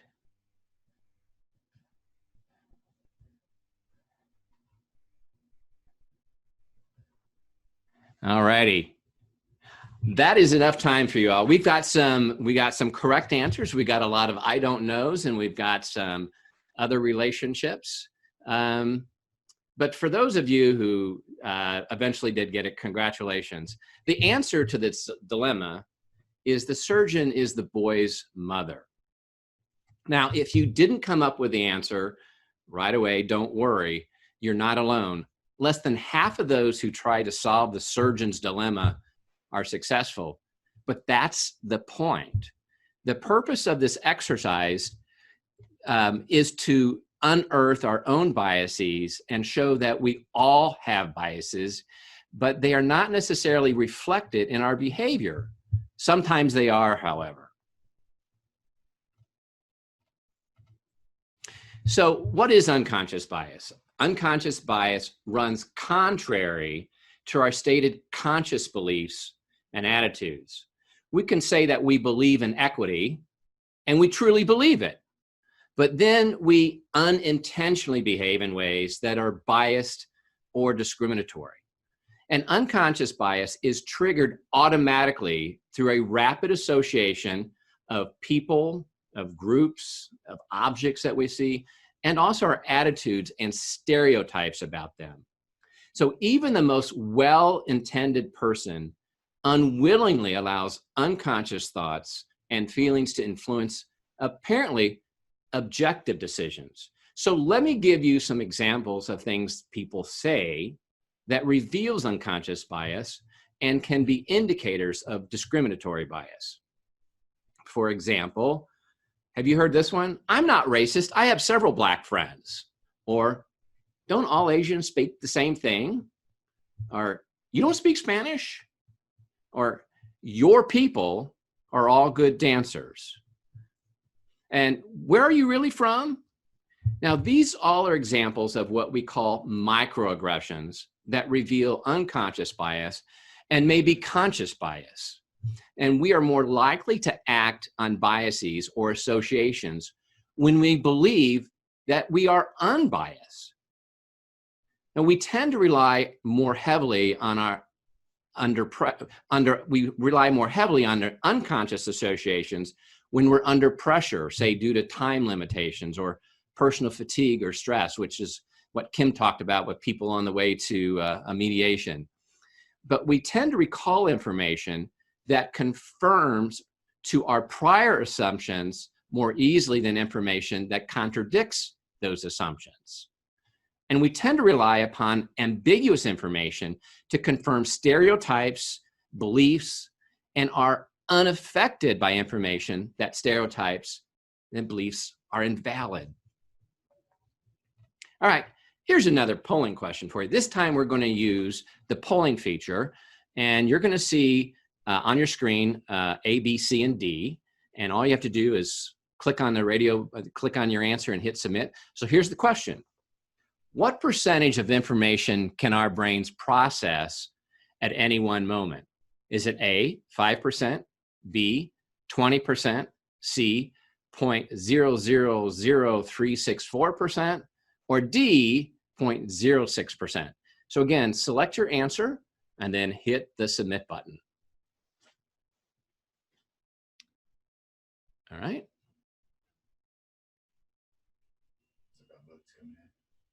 That looks like it. It looks like we are tied between A and B, 5% and 20%. Well, those of you who chose C, which actually was the lowest percentage of you of 0.000364%, you're correct. You get a free cup of coffee this morning. Well, let me tell you why that's important. At any given moment, like right now, our brains are receiving 11 million pieces of information. However, we can only consciously process about 40 of those pieces of information. In order to process the remaining 10,999,000 so pieces of information, we have to rely on our subconscious, which helps us filter information by taking mental shortcuts. So unconscious bias refers to the information, the attitudes, and stereotypes that filters our subconscious information and creates our mental shortcuts. Now, while unconscious information filtering is a critical part of human functioning, frankly, our brains, it's impossible to try to filter 11 million. So we have to have filters. But the shortcuts we take and the biases that form those shortcuts often introduce errors into our decision making. So how do we develop unconscious bias? Or to put it another way, what are the factors that creates that unconscious filter? First of all is how or where we were brought up. The Northeast, the Midwest, or maybe in the Deep South. Then there's the media. For example, do you read the Huffington Post, or on the other extreme, listen to Rush Limbaugh? Or who are our friends that you're associated with growing up, or who you're still associated with? And what groups do you belong to? And I personally would include religion in this particular category. And finally, how were you socialized during your developmental stages? And again, I would point to our parents of having a lot to influence of our socialization. Now, remember our filter analogy of going from the 11 million to 40 pieces? Well, here's how it plays into diversity and inclusion. Now, unconscious bias leads to a homogeneous, non-diverse workforce. Recent studies have shown that implicit bias is far more prevalent in our workplaces today than explicit bias. Implicit bias hinders diversity in recruiting and retention efforts and can shape an organization's culture, but in a negative way. So if our goal is to create and maintain a diverse workforce, we have to understand the origin of the problem, and that's unconscious bias. Now, we've all heard many, many definitions of diversity and inclusion. Let me give you my favorite, which I think is the simplest one. Diversity is the mix, and inclusion is making the mix work. And included in the mix are different religious and political beliefs, gender, ethnicity, disabilities, education, social economic background, sexual orientation, and even geographic location. And inclusion addresses how well the diverse individuals are included in all aspects, particularly the decision-making parts of an organization. So next, let's look, since this is all lawyers here, we're going to look at the evidence. We're going to look at the evidence of unconscious bias, starting with the legal profession. Well, Dr. Aaron Reeves, who is has both a Juris Doctorate degree and also is a PhD in sociology, conducted a study to probe whether practicing attorneys made workplace decisions based on bias. So let's look at Dr. Reeves' study and her findings. Now, with the assistance of 5 partners from different law firms, a research memo was drafted with a hypothetical third-year litigation associate that focused on the issue of trade secrets in internet startups. And the memo had a typical format that we see. It had questions presented, it had a brief answer, it had facts, it had discussion, and it had a conclusion. Now, the memo deliberately had 22 errors in spelling, grammar, technical writing, and also factual analysis. And the attorney evaluators in the study were told that the memo was written by Thomas Meyer, who's a third-year associate and graduated from NYU Law School. Now, half of the attorney evaluators were told that Thomas was African American, and the other half were told that Thomas was Caucasian. Now, the attorney evaluators included 60 partners from 22 different law firms. Now, 23 of the 60 were women and 37 were men, and 21 of the 60 were racial and ethnic minorities, and the other 39 were Caucasian. Now, here's the results. 5.8 spelling and grammar errors were identified for the African American Thomas Meyer, and 4.9 errors were identified for technical writing. And for factual errors, 3.9 errors were identified. Now, for the Caucasian Thomas Meyer, only 2.9 errors were identified for spelling and grammar, 4.1 errors for technical writing, and only 3.2 factual errors. Now, remember, this was the exact same memo given to these attorney evaluators. And overall, the fictitious Caucasian NYU grad scored better than the third-year fictitious African-American NYU grad by almost 1 full point, and this is on a 1 to 5 scale. Here's what I find is one of the most interesting parts of Dr. Reeves' studies, the partner comments. We'll first start with the Caucasian Thomas Meyer. Generally good writer, but needs to work on, and then fill in. Has potential, good analytical skills. Now let's look at the partner comments for the African-American Thomas Meyer. Needs lots of work, can't believe he went to NYU, and average at best. Now, again, we have to look at the science behind this in the study. There was no significant correlation between a partner's race and ethnicity and the differentiated patterns of errors found between the two memos. And there was also no significant correlation between a partner's gender and the differentiated patterns of errors found between the two memos. The study did find, however, that female partners generally found more errors and wrote longer narratives than the female partners. So what are the key takeaways from Dr. Reeves' study? There are commonly held racially based perceptions about writing ability that unconsciously impact our ability to objectively evaluate a lawyer's writing. And most of the perceptions uncovered in this research indicate that commonly held perceptions are based against African Americans and in favor of Caucasians.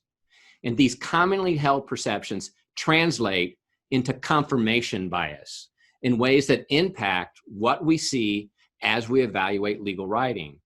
We see more errors when we expect to see errors, and we see fewer errors when we do not expect to see errors. So what is confirmation bias, which was the key part of this study? Confirmation bias is a mental shortcut, which is what all unconscious bias is. And it's engaged by the brain that makes one actively seek information, interpretation, and memory to only observe and to absorb that which affirms established beliefs, while missing data that contradicts established beliefs. So we know that associates are evaluated on their writing. That's what we do as lawyers. Poor writing leads to poor evaluations. And of course, poor evaluations over time eventually leads to terminations or the associate quitting. I think you're starting to see the picture already. If there is unconscious bias in how we evaluate associate, that creates turnover, And of course, turnover then results in a less diverse workforce. So another form of unconscious bias is called perception bias. Perception bias is having the tendency to form assumptions or stereotypes about certain groups, thus making it impossible to make objective decisions about members of those groups. So let me give you an example. There was an applicant named Jose Zamora who was looking for a job for months, sending out about 50 resumes a day and had almost no success. So what he did is he dropped the S from his name and became Joe. And he started getting responses immediately. Next one, Jim. Now, he did not change anything on his resume. Now, a formal study has been conducted by the University of Chicago and the Massachusetts Institute of Technology. And in that study, 5,000 identical resumes were sent out for 1,300 jobs in Chicago and Boston newspapers. Some resumes had names Emily or Greg, while the other had names Lakeisha and Jamal. And you guessed it, Emily and Greg received 50% more callbacks for interviews, again, with the exact same information. And then in a recent article published in Fortune magazine, performance reviews were studied between men and women for 28 different companies. And the study concluded that women's performance reviews included more critical language than men. And these are some of the examples that were part of the study between the men and women. Now, are women more bossy, abrasive, aggressive as a group? Well, of course not. But what's important about this study is that we have to be mindful to address similar conduct between both men and women the same. Now, has unconscious bias impacted the careers of women attorneys? Well, although women make up about 50% of law school grads, women only make up just over 21% of partners in law firms, and even fewer are equity partners. And racial and ethnic minority groups don't fare well either. Although racial and ethnic minority groups are about 20% of law school grads, they only make up 7.5% of law firm partners and only 5.6% of equity partners. Now, experts suggest that the lack of progress for women, racial and ethnic minority groups is attributable in part to implicit or unconscious bias.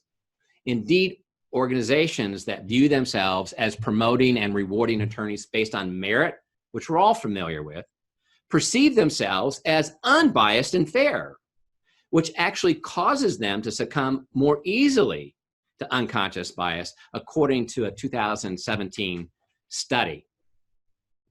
Now, before we leave this section, I want to give you a pop quiz. Now, I know you're looking at your notes, and these questions are not on your handout. That's why I call it a pop quiz. So here we go. First question is this. Most CEOs in the US are male and taller than the average male. Is that statement true or is it false? So go and make your selection, and don't forget to also hit your submit button.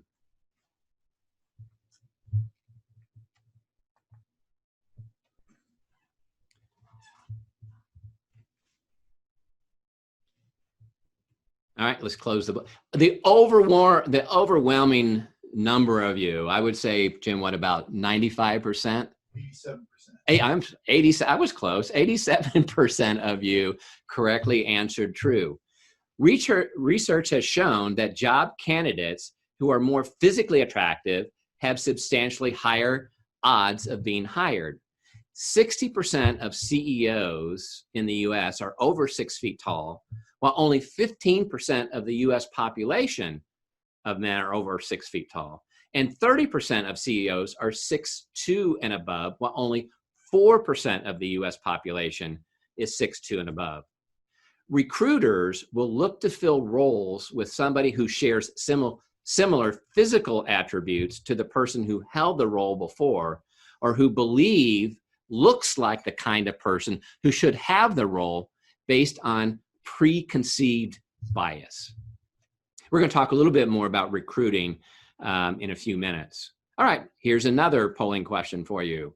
Which of these statements is not a microaggression? A, hey guys, it's time to get to work.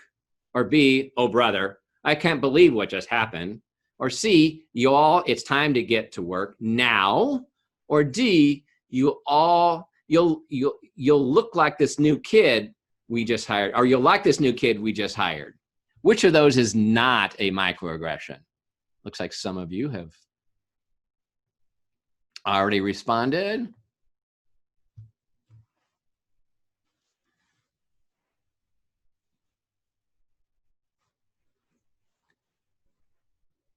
Wow, we're all over the board on this one. Have we got all the results in, Jim? Yeah, well, we still got a few people voting. All right, hang on just one second. We got a few more people really thinking this over. All right. A was the winner, 33%. 33 of you said A, and how many B? 20%. 20%, and C? 28%. 28%, and D? 20%. 20%. Wow, we're all over the board. Well, the correct answer is C. A and B are gender-based, and D is age-based. And when I've done this one before, I've had some people say, well, you all is also biased. Well, no, probably the accent. When I said y'all, that might be based on geographic. All right, let's do another polling question here before we move on. Again, which statement is not a microaggression? Is it A, I don't see color, I only see people? Or B, I have a cousin just like you? C, are you even legal? Or D, none of the above are microaggressions?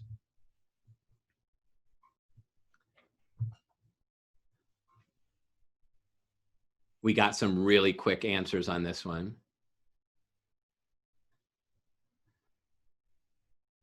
How we doing, Jim? Still got a few people voting yet. Okay. Seen some numbers come in. All righty. We're going to close the polls. And what percent chose D? D was 84%. 84% of you correctly answered D. So let's go through each of these one by one. A, I don't see color, I only see people, may be a common sentiment, yet it usually expresses that only to somebody who is a different color, which makes it clear that the speaker does in fact see color. B, I have a cousin that's like you, is a frequent comment made to members of the LGBTQ community by heterosexual coworkers, presumably to express knowledge or comfort. However, this type of comments typically have the exact opposite impact because they tend to indicate discomfort and literally lack of understanding or maybe even lack of knowledge. C, I don't think anybody chose C, right? I don't think so. Are you even legal? Obviously refers to somebody's national origin and even suggests that they are an illegal alien. All right.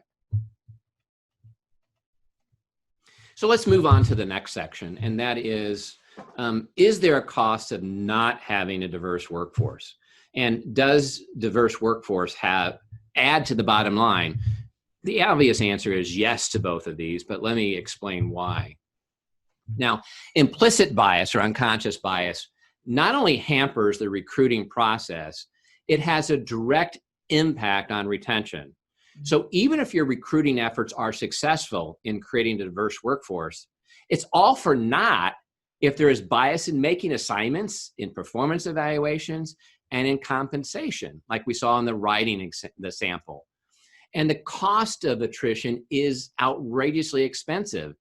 I think the most staggering number is the cost when an associate leaves, averaging $400,000. And that's nationwide. And that's compounded by the fact that 50% of associates leave within the first 3 years at an organization or at a firm.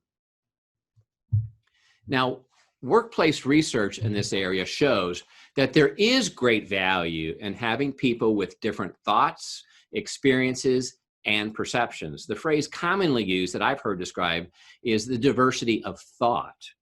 Both gender diverse and ethnically diverse companies consistently outperform their counterparts with non-diverse workforces. Now, a common question is, how does diversity impact the bottom line? Well, people tend to be concerned that our efforts are all about people's feelings and not about the bottom line. But whenever I hear that, I typically think about the general counsel for Hanes Clothing Company, Roderick Palmore.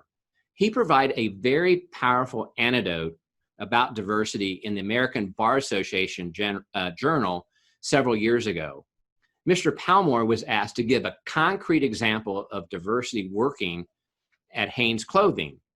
Now, the Hanes Clothing underwear brand had recently given the t-shirt market a tremendous boost by developing the tagless t-shirt. Now, the idea to do away with the tag came from a research and development group that had for its entire history been all male and all white. But in explaining the correlation of the idea with the diversity, Palmore stated, the suggestion to do away with the tag didn't come out of racial experience or social economic status. But the fact of the matter, the idea came from a Black woman on the research team. Now, here's another really good example of diversity impacting the bottom line. J.K. Rowling was a single mother and former welfare recipient at the time her first Harry Potter book was published. She is the world's first billion-dollar author, but she was rejected 12 times by different publishers. But Harry Potter films have grossed over $21 billion for Warner Brothers, and the books have sold over 500 million copies worldwide. Now, for years, publishers were reluctant to allow female authors to publish anything except romance novels. Well, J.K. Rowling's success has changed that viewpoint dramatically. Now, Shonda Rhimes is the producer of several of television's most watched shows. In the 2016-2017 season, her production company had 5 shows on ABC. Her most successful shows, Grey's Anatomy, Scandal, and How Do You Get Away with Murder, all aired back-to-back on Thursday night and single-handedly accounted for more than 40% of ABC's viewership in the 18 to 40-year-old viewer category, which is the most important demographic for advertisers. Now, her shows featured diverse casts that were centered on females. Now, Grey's Anatomy was the first doctor drama with a significant number of female and minority doctor characters. Now, the conventional wisdom prior to Rhimes was that a female-based doctor show would not work, and females could not produce drama, and African Americans would not support dramas. Well, ABC's decision to buck tradition notions has paid dividends and led to many more opportunities for all types of shows and actors. Now, additionally, since Grey's Anatomy has been on the air, the number of students enrolling in U.S. medical schools has increased by 25%, with significant increases in the number of female and minority applicants.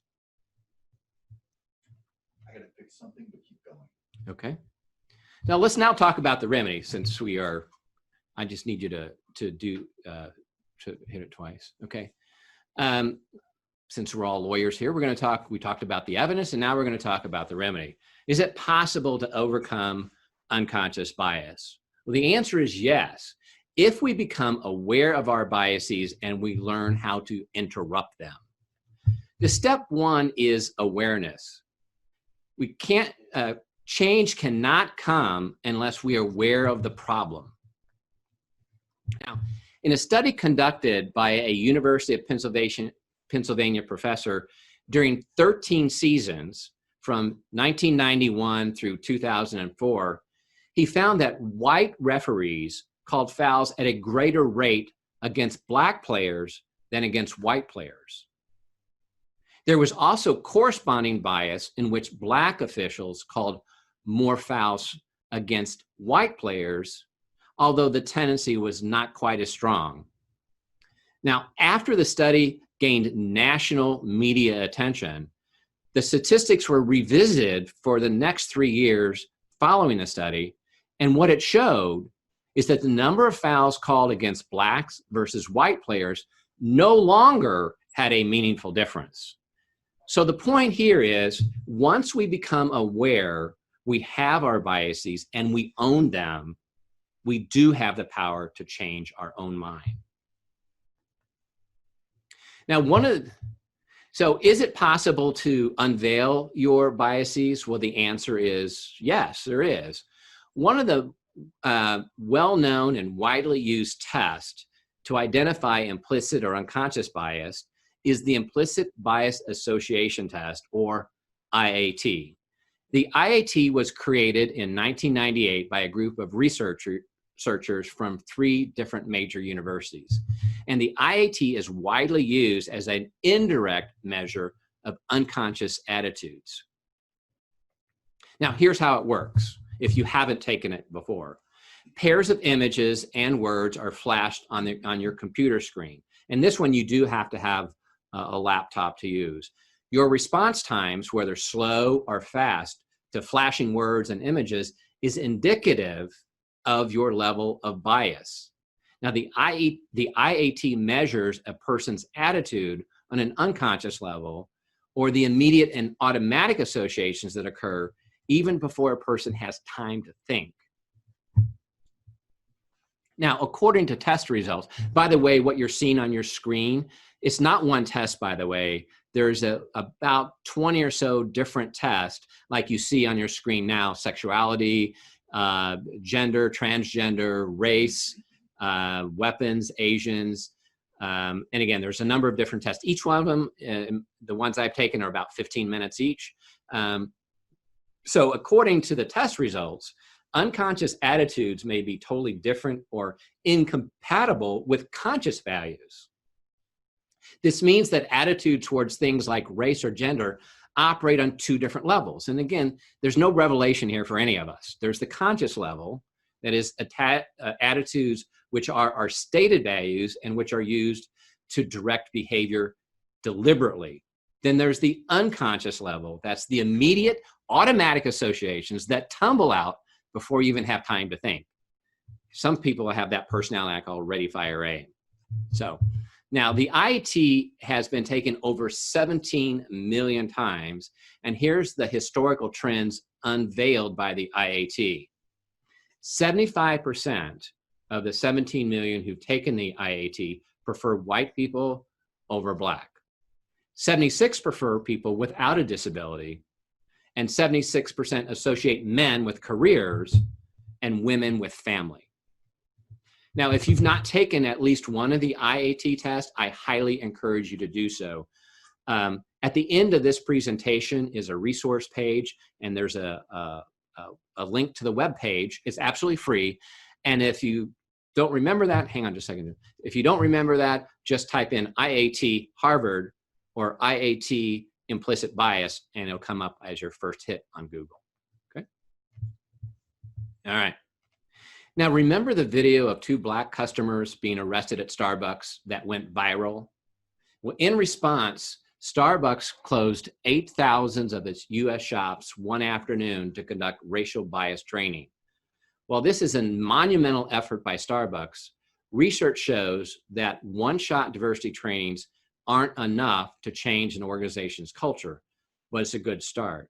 So this video is very powerful, and what we have done is we've taken about a 3-minute clip that I want to show you, and really how powerful the video is. Jim, could you play it, please?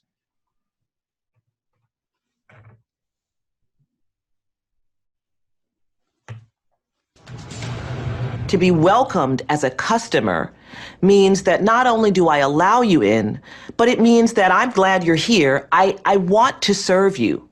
I want your business. And I don't draw distinctions between you and other customers in terms of your value. but it's time we talk about what it means to not be welcomed as an American citizen. It's not like I can mute my actual physical blackness, right? So I just assume that people see a particular thing when they see the color of my skin. So everything else has to be like perfect and clean and as blended in as possible. It's really just an arsenal of different masks, you know? And it happens every time I leave my house. When I leave my house, regardless of where I'm going, I'm just leaving my house. Just walking out the door. I'm not walking out the door thinking, what kind of hurdle am I going to run into today? What kind of way am I going to be judged? I walk out a free man. I just do my thing. I have to make sure that I have given enough space between myself and another patron or another commuter on the train, just ensure that I'm not making someone uncomfortable. I have to make sure that my hands are visible when I walk into certain places so they make sure I'm not stealing. I try to make sure I make eye contact with people who may or may not be security or managerial staff, just to ensure that, I'm not here to hide anything. I watch my tone to make sure that I don't come off as threatening. Just leaving the house some days, sometimes it just keep you at home and just keep you away from everything. For more than 50 years, equal treatment has been the law. Yet, as we know from cell phone videos, the nightly news, and maybe our own experience, we still have a long way to go. Why are you following? Watch this. You think I'm stealing? You can follow me around the store the whole time. There she goes, she thinks I'm stealing. Your card is fake. You're going to jail. That's what I kept hearing. Unless you're spending money, we don't need it. Oh, I'm not spending money because I'm black. You've been warned. The manager does not like black people, honey. Yeah. Oh my God. No, this is wrong. Oh my God. Yeah. We just need to recognize that Black people are navigating the public space differently than white people, that women are navigating the public space differently than men, and not use the shortcut that has been wired into your brain because of the society that we live in, that tells you when you see me, you should be nervous or you should be worried. The key term that she used there was shortcut. And that's one reason why I thought that to have a conversation about diversity, about inclusion, we have to start at the root of the issue, and that is our unconscious bias. For any of those of you who are going to be doing any kind of diversity training in your organizations, your firms, your departments, I also have a link to the entire video as part of the resource in your materials. So moving on, do you all remember the Pepsi challenge? Pepsi and Coke drinkers were asked to take a sip from 2 glasses. One was marked Q and one was marked M. Well, in this blind taste test, Pepsi was a huge winner. Coke then conducted its own private blind sip test, which we never heard about with Pepsi. And guess what? Pepsi still won in Coke's private test. Well, in response, Coke changed, some of you may remember this, Coke changed its century-old secret formula to a taste similar to Pepsi. It was sweeter and more citrusy. They called it New Coke. But New Coke was a disaster. Coke lost market share around the world, and Coke was forced to revert to its original formula, which was renamed Classic Coke. Now, as more research was conducted, it was discovered that the sip test is flawed. And why is that? Because when we drink a soft drink, we drink an entire can, or maybe a 6-pack or a case, not just a sip. And one of the biases in a sip test is sweetness. But when an entire bottle or can is consumed, the sweetness becomes overpowering. So in fact, when home tests were conducted, Coke comes out on top most of the time. So what does the Pepsi Challenge have to do with implicit bias and diversity and inclusion? Well, we have one reaction when we're exposed to others for a short period of time. But when we're exposed to others for a longer period of time, our preferences and our desires will change. So at this point in our lives, we can't change our upbringing, which has a significant influence on our unconscious bias. But we can change the media that we watch, the friends that we keep, the groups that we join, and who we choose to socialize with. So to create and maintain a diverse workforce, we have to surround ourselves with diverse employees for the long run. And the time will help us realize the preference and the need for a diverse workforce. Now, the second step to remedy our lack of diversity in our workplaces is to interrupt the biases that stifle our progress. Next one, Jim. Next one. In 2018, the American Bar Association published a report and toolkit for law firms and in-house departments on how to interrupt bias in hiring, assignments, performance evaluations, and in compensation. Now, the toolkit includes a three-step approach. Number one is to use metrics. And of course, metrics means you have to track where you are and where you're going to. You can't move forward unless you can measure where your progress, where you're at in your progress. Number two is bias interrupters is the appointment of people within your organization to spot and to interrupt the bias. Now, the ABA report relies heavily on toolkits that are developed by an organization called Bias Interrupters. And again, you see their website on your screen right now, and it's also in the resource section in your materials. And third, you have to remember it's a continuous process that has to be repeated to be successful. Go back to metrics, go back to bias interrupters. Now next, I want to show you a short TED Talk video that will give you a very simple tool that may help you identify your own personal unconscious biases. And this is without taking a test. Okay, Jim?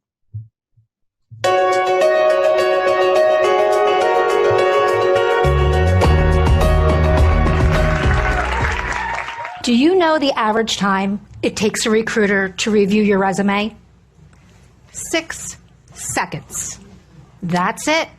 We spend 30 times longer microwaving popcorn. Now, I'm sure most of you have not gotten a job and wondered why. Well, the real reason may surprise you, and it may also surprise the people that are making the decision as well.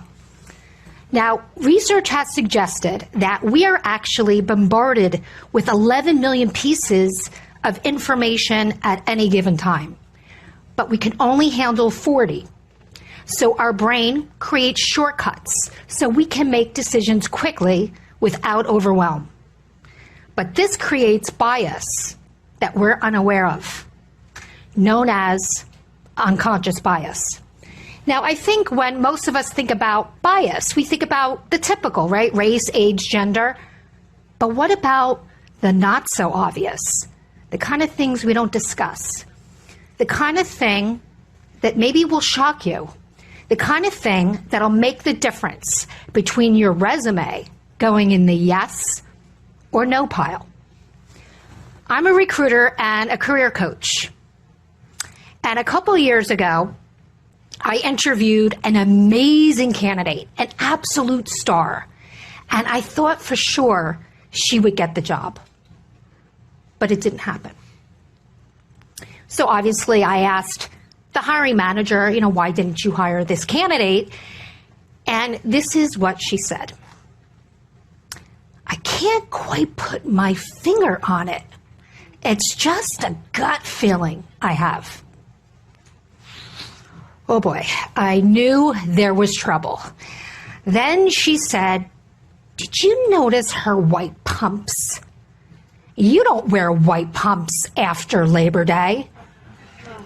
And then I said, Oh, I never got the corporate memo on that one. Sorry. But her beliefs and judgments were so strong about wearing white pumps after Labor Day that it actually distracted her, believe it or not, from properly assessing the candidate and her accomplishments. This wasn't a conscious decision, but a conscious one. So I've reviewed probably over 1 million resumes in my career. And let me tell you, every single detail of your resume, not including your skills, can be a deciding factor in whether you go in the yes or the no pile. Okay, so a mailing address indicates a long commute or undesirable location, could put you in the no. An email address, such as crazymom666, can put you in the no. I'm not one of those. Even a reputable college, such as Indiana University, can be perceived as not a pedigree school by some. Guess what? I just put Mark Cuban in the no pile. And that's not all. Some recruiters will do a social media investigation on you. Twitter, Facebook, LinkedIn, you name it, the list goes on. And nothing is private. Any information that they see can be used against you and put you in the no pile. A Facebook picture of you drunk at a party puts you in the no. A stay-at-home dad who's perceived as lazy, wanting to return to the workforce. Or that political tweet that doesn't quite agree with the recruiter can easily put you in the no. Then we've got the next step. Oh, this is my favorite. The phone interview. There can't be any judgment with the phone interview. It's like the show The Voice for hiring. There can't be any judgment because they can't see your body language or your appearance. Wrong. There can be unconscious bias based on your tone, pitch, and accent. All of that can put you in the no pile based on the recruiter's perception. And then we're at the final step, the in-person interview. Jim. Appearances count. Tattoos would have put FDR and Thomas Edison in the no. Crazy hair puts Albert Einstein in the no. She's blonde, bimbo. Sorry, Marissa Mayer, you go in the no. And then we've got two great candidates, Bill and Chang, both going for the same IT job. But we know Asians are better with technology. We just put a young Bill Gates in the no pile. 20 years of this unconscious bias really drained me. It really made me feel that maybe I didn't belong in recruiting anymore. So when I was 20 years old, I was, believe it or not, a gocked out NYU student, wrongly perceived and judged by my appearance and my so what attitude. I knew what it felt like to be misunderstood. Maybe I did need to leave recruiting and get out, but that was not the answer. So I needed to dig deep and do some self-awareness. So I did a recruiting audit on myself, and it did take a couple of months. Did I, in fact, have unconscious bias? And the brutal discovery, I did have unconscious bias. We all have unconscious bias all the time. It's not just in corporate America. It's everywhere. It's in our schools, dating, politics, media, judicial system. Why? Because our fears help shape our decisions. Fear of making a mistake, of not belonging, of losing our job, or of change itself. So we make decisions that make us feel safe. But every single day, we're making hiring mistakes because we don't see things as they are, but as who we are. I knew there was no way out of this. no way out. But I needed to stay in a profession that I loved, and that's what I did. So I needed to research the heck out of unconscious bias and do everything possible to prevent it. So I dug deep in self-awareness, and let me tell you, that's a little scary. I wrote down my assumptions, judgments, perceptions, and I had a huge discovery. I don't like bright red polka dot dresses. I unconsciously put a candidate in the no pile for wearing it, and that's embarrassing. I also took Harvard's online implicit association test to measure my level of bias. But I had an amazing discovery. I started to challenge myself and the hiring managers with two simple words. Two words that had the most impact on unraveling unconscious bias. Two words that I used a lot as a goth chick from Jersey. So what? So what?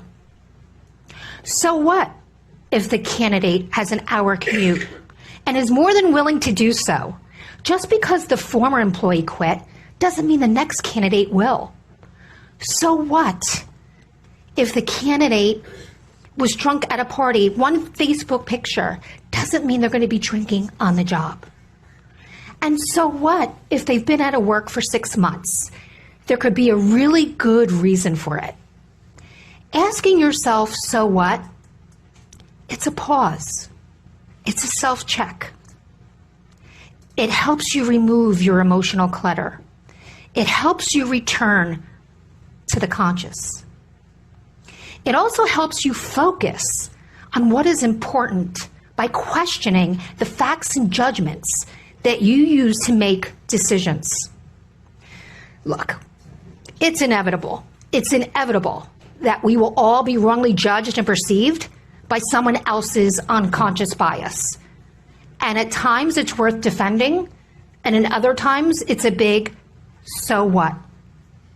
Likewise, we will wrongly judge and perceive others by our own unconscious bias. And now we know how to keep it in check by asking ourselves, so what? After all, our individual differences and similarities help build our collective strength. Okay, so now imagine when I first walked on stage, I am now wearing a bright red, white polka dot dress, purple hair, I'm wearing those white, lovely pumps, and tattoos. So what? Thank you.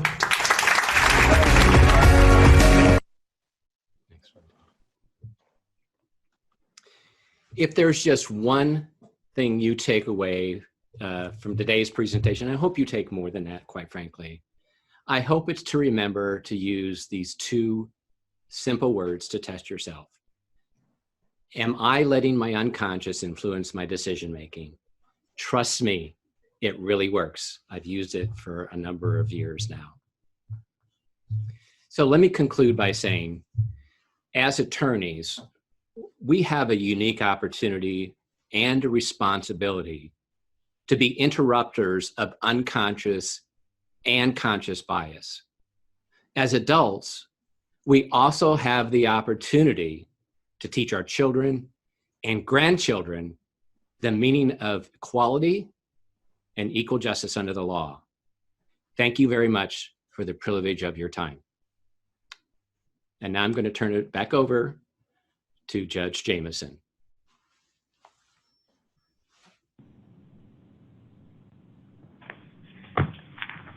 All right, well, welcome back, everyone. We are going to take a 5-minute break and allow everyone to get some time to compose. And when we return, we'll begin my section of the today's webinar, along with Judges Mary Schroeder and Judge McGraugh.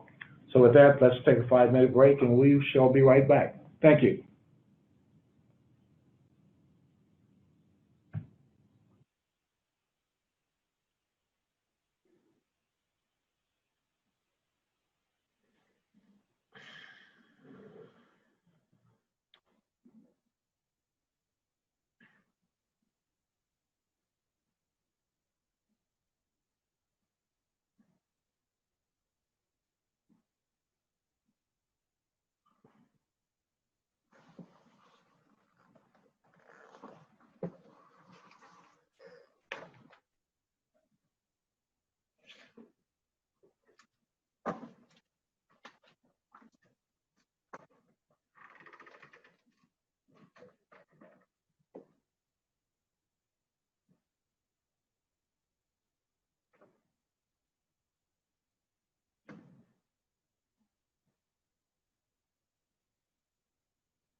I can see you, Mary Pat. Can you see me?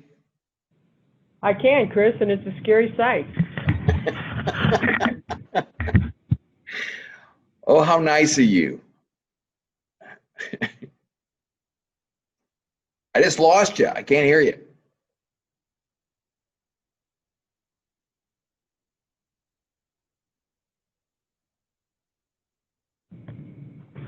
There you go. Yeah. Apparently, we are on for the benefit of everyone. Oh, okay. All right. Thanks for the heads up. You should be all set there. Okay, great. If you want to mute. Okay, that unmutes for you, okay? Okay. Yeah, thanks. I'm going to close you. Great. All right, are we all here? I think we are. I'm going to get your power. Are you going to do your PowerPoint first, sir? I think so. Okay, I'm going to get yours up on the screen. It's just a screen share so that you'll be able to see everything. Okay, sure. And give me just a couple more minutes and we will get started there. Okay, thanks. Okay, I'll come back and let you know. All right, we are going to take just a few more moments to begin. So with that, take about 2 more minutes. We'll begin this section. Thank you.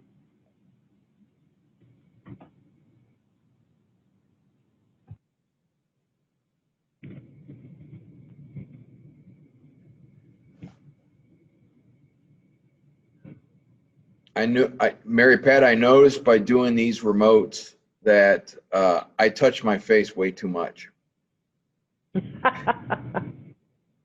Actually, I have noticed, and it's more the function of the way my cameras are set up in my chambers, that I look at, my first thought is, my God, I'm getting gray.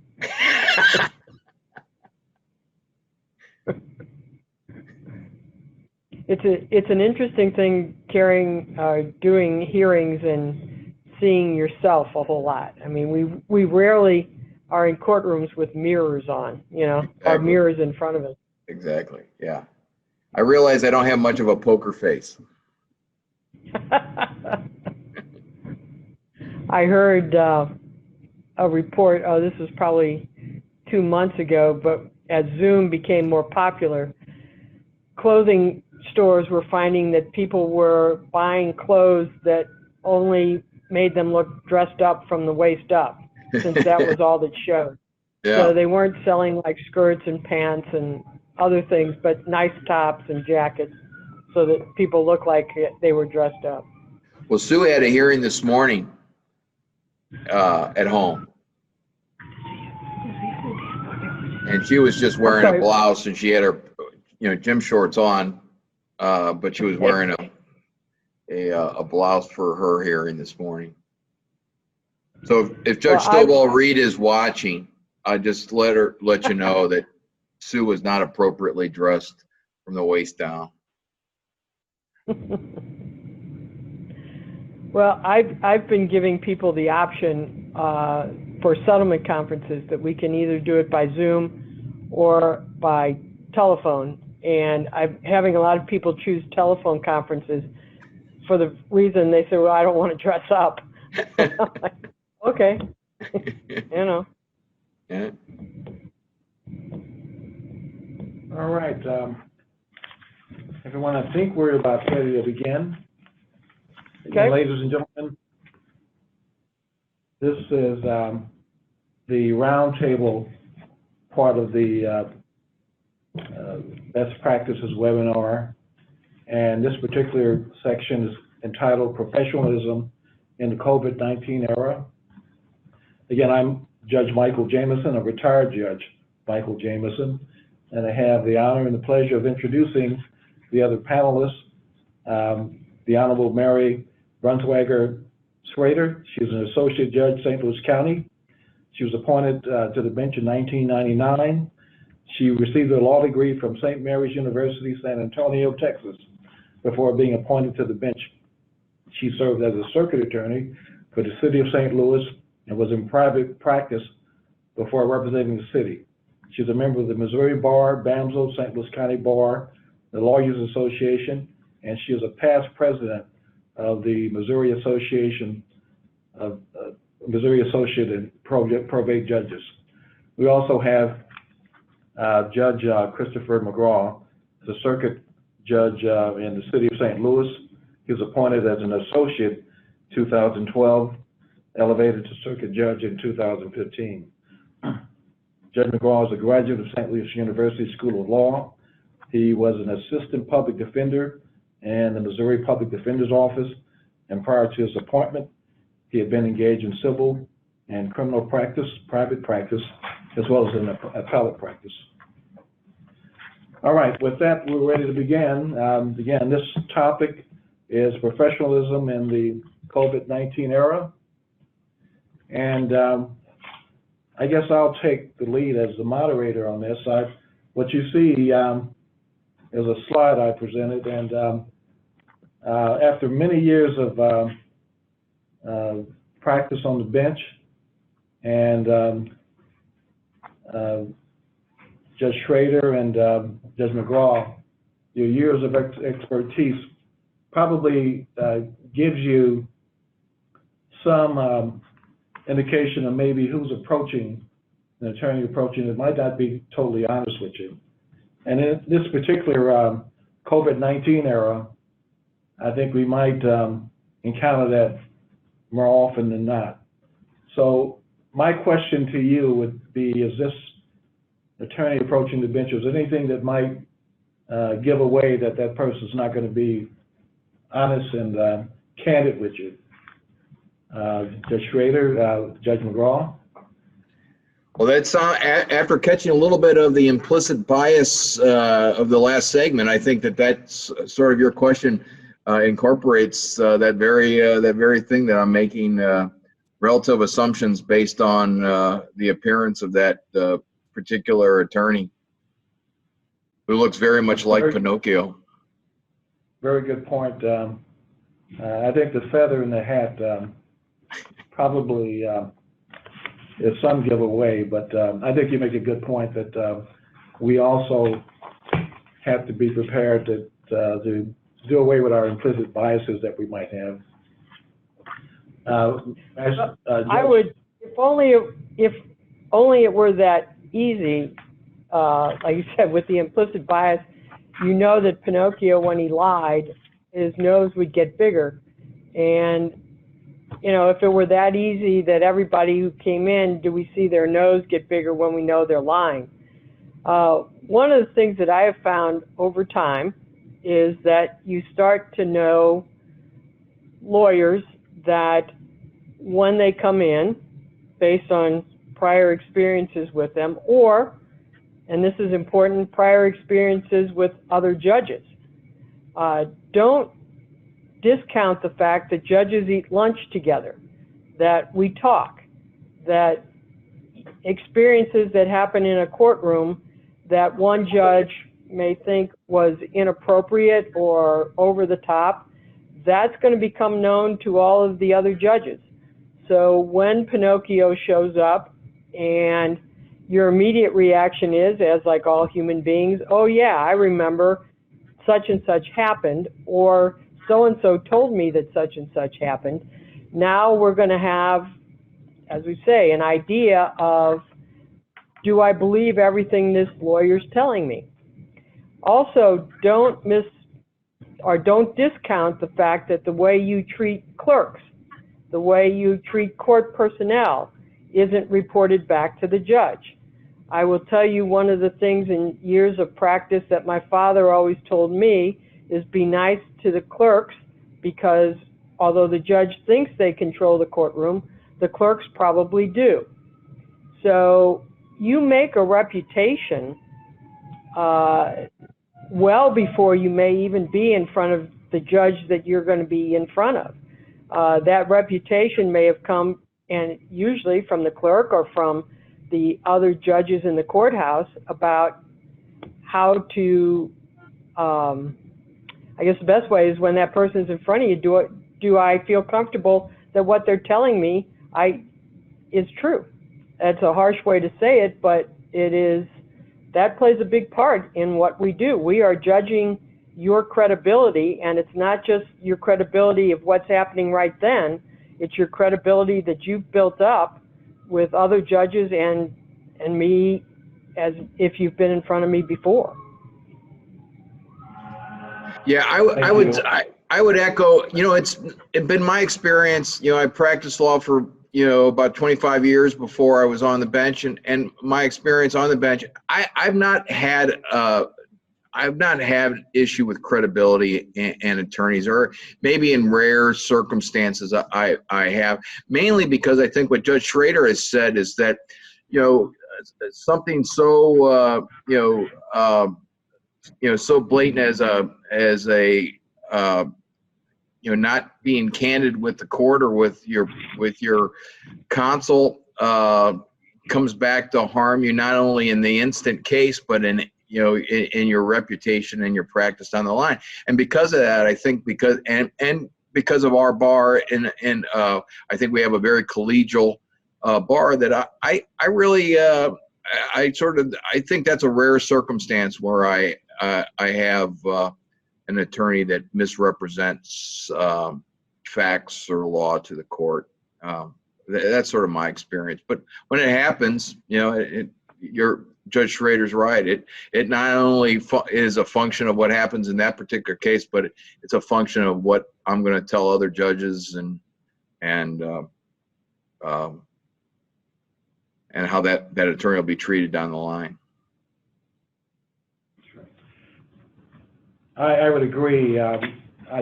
Next slide, please. I think more times than not, where there have been occasions where the attorney isn't being completely honest, it may be that he or she isn't completely prepared, and so they maybe feel they need to fudge things to get by with whatever presentation they get presenting to the bench. But more times than not, I think most of the attorneys in the bar is a very honest organization, and we're not going to have that as an issue.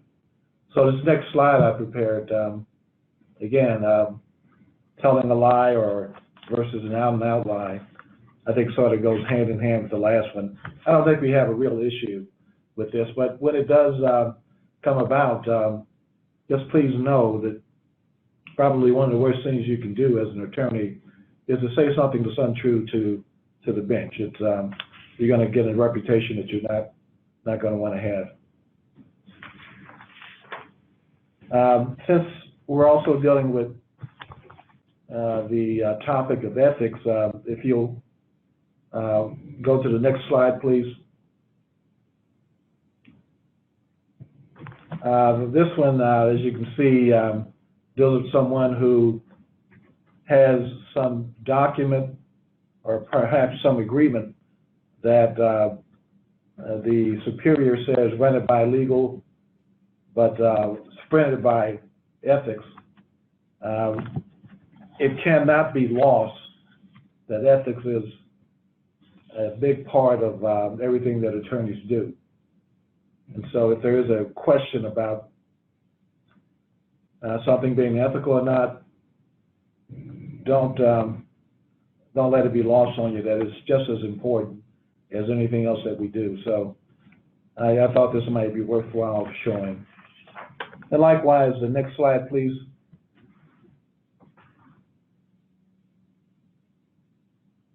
Here, the attorney is saying he's feeling ethical and he needs some prescription to cure this. Well, we don't want to be cured of being ethical. We want to be ethical as part of our professional responsibility. Judge Schroeder, Judge McGraugh, any comments on either of those? One of the things that I have found, and now I'm in family court, which has a smaller population of members of the bar, and it tends to be it's people who practice family, only practice family. So I don't have as many general practitioners. All of our rules, everything that have been put in place, discovery, county has its own Rule 68, depositions, everything is designed so that there is as much transparency in what we're doing as possible, so that all of this information is out there, that everybody is dealing from a level playing field. One of the bigger problems I have, and a lot of times I see this, and Michael, or Judge Jamison, I agree with what you were saying. I don't think it's a function of people not being truthful as much as it's a function of people not being prepared. If you have 4 or 5 settlement conferences on a particular day in the courthouse and you're moving from client to client, and I understand the need to do it that way, but I think to some extent the personal touch suffers. So that when you come into a settlement conference and you take a particular position, you may be painting your client into a corner that maybe they don't want to be in. And before you take that posture, do you owe it to your client to go out and talk to them? I see this a lot in that people want to, oh, I want a guardian ad litem. Okay, the question becomes, who's going to pay for that? Your client is making the allegations. Is your client prepared to do that? Well, I don't know. I'll have to talk to my client. Well, maybe that's something that should have been addressed beforehand, but certainly you have the obligation to go out and explain that, what that actually is going to entail, how the guardian ad litem is perceived by the court, and the cost of doing that. And if it proves to be unnecessary, is your client going to bear the whole cost? Plus, is your client now going to have to carry the possibility that they're going to pay attorney's fees for the other attorney? You know, there's lots of ways that people can posture themselves into corners that they may not want to be in, nor does their client want to be in. And I think this is where knowing ahead of time what's your client's bottom line, where they're really trying to go with this, is very, very important. And I think our canon of ethics require us to know before we put our clients in these untenable situations or difficult situations, before you ever come into a settlement conference. Yeah, I would say that there's a interesting dynamic. I think ethically there's different dynamics depending on what area of law that we're talking about. I mean, family law has its own sort of dynamics ethically. Criminal has its own sort of dynamics criminally and ethically, and civil has its own sort of ethic issues that are, and each are sort of individualized given the particular practice. For example, you know, I sat for 2 years in the family court, and there is a wealth of different ethical sort of issues that arise in those circumstances, as well as in criminal. I mean, there's many times where representing a criminal defendant, as I did, that you know what's in the best interest of your client, but your client doesn't know what's in the best interest, and that's all a matter of being able of issues of client counseling and but you know, my sense of it is that I don't see a whole lot of issues with what I consider ethics violations or ethics issues as violations of the rules of professional conduct. More so, I see more issues as it relates to professionalism. And you know, to me, you know, an ethics, you know, a conduct violation is not always a violation against professionalism. And I see more sort of circumstances with lawyers, not necessarily with ethics violations, but more so with professionalism issues.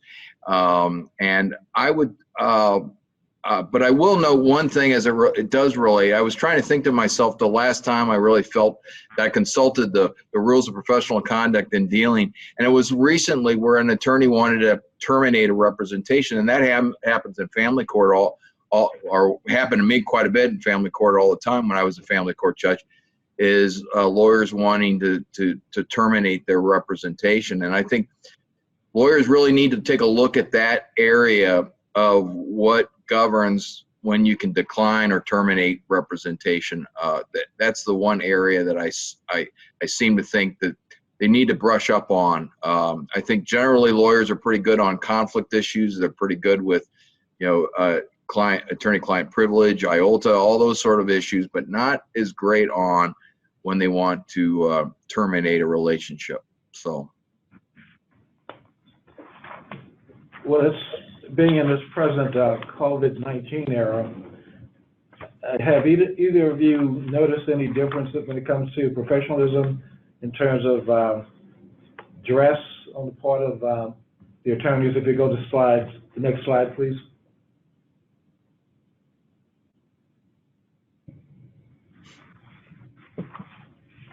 And then actually, if you like, the one after that one.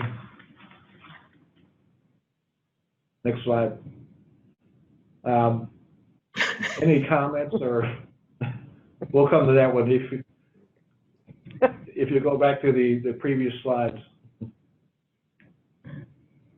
I have given attorneys the option for settlement conferences of either setting up a Zoom conference or teleconferencing.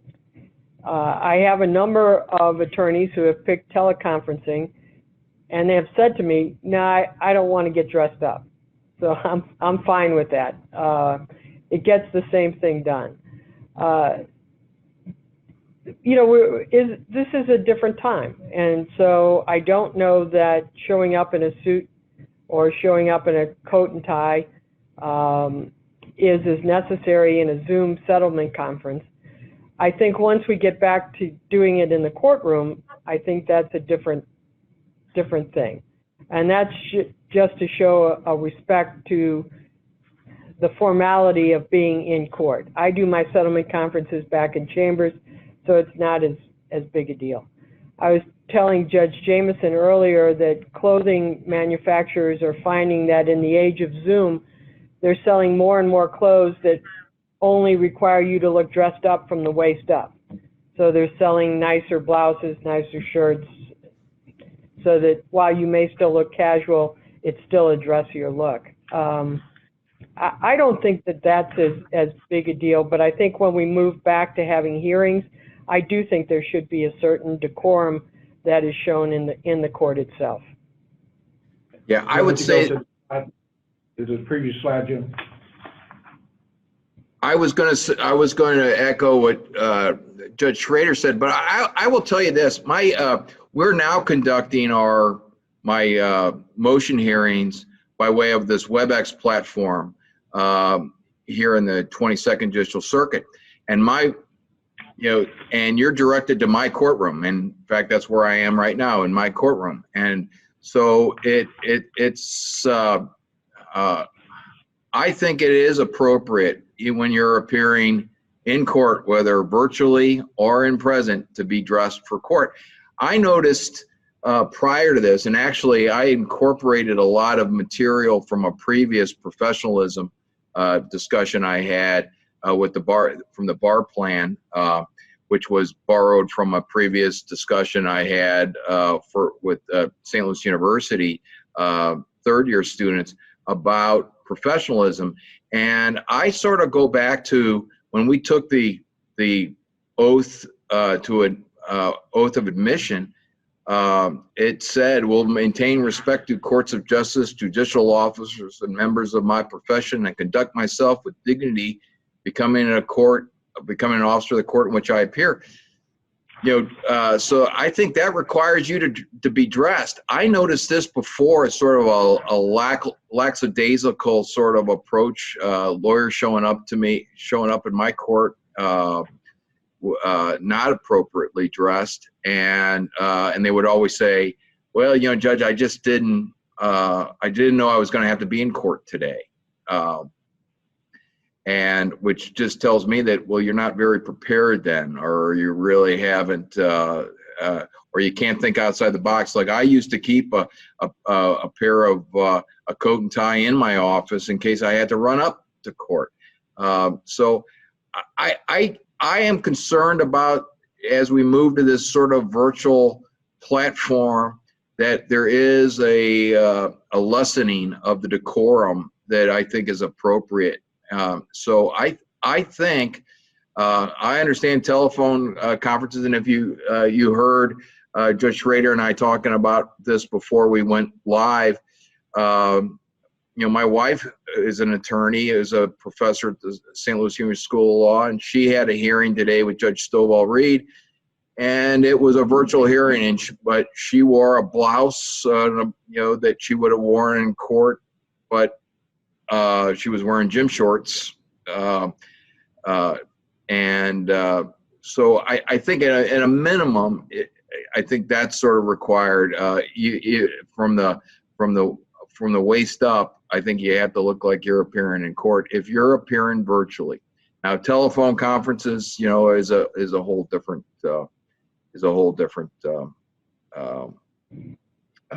issue.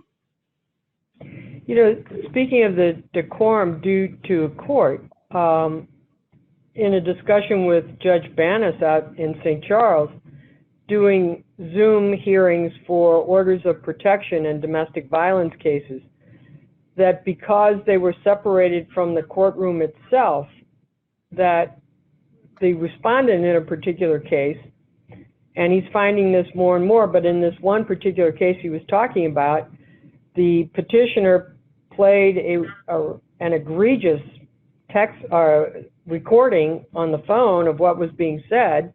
When Judge Banas turned to that person and said, "Did you say that?" And now this person is on Zoom. He says, "Yeah, I did. And what are you going to do about that, Jack?"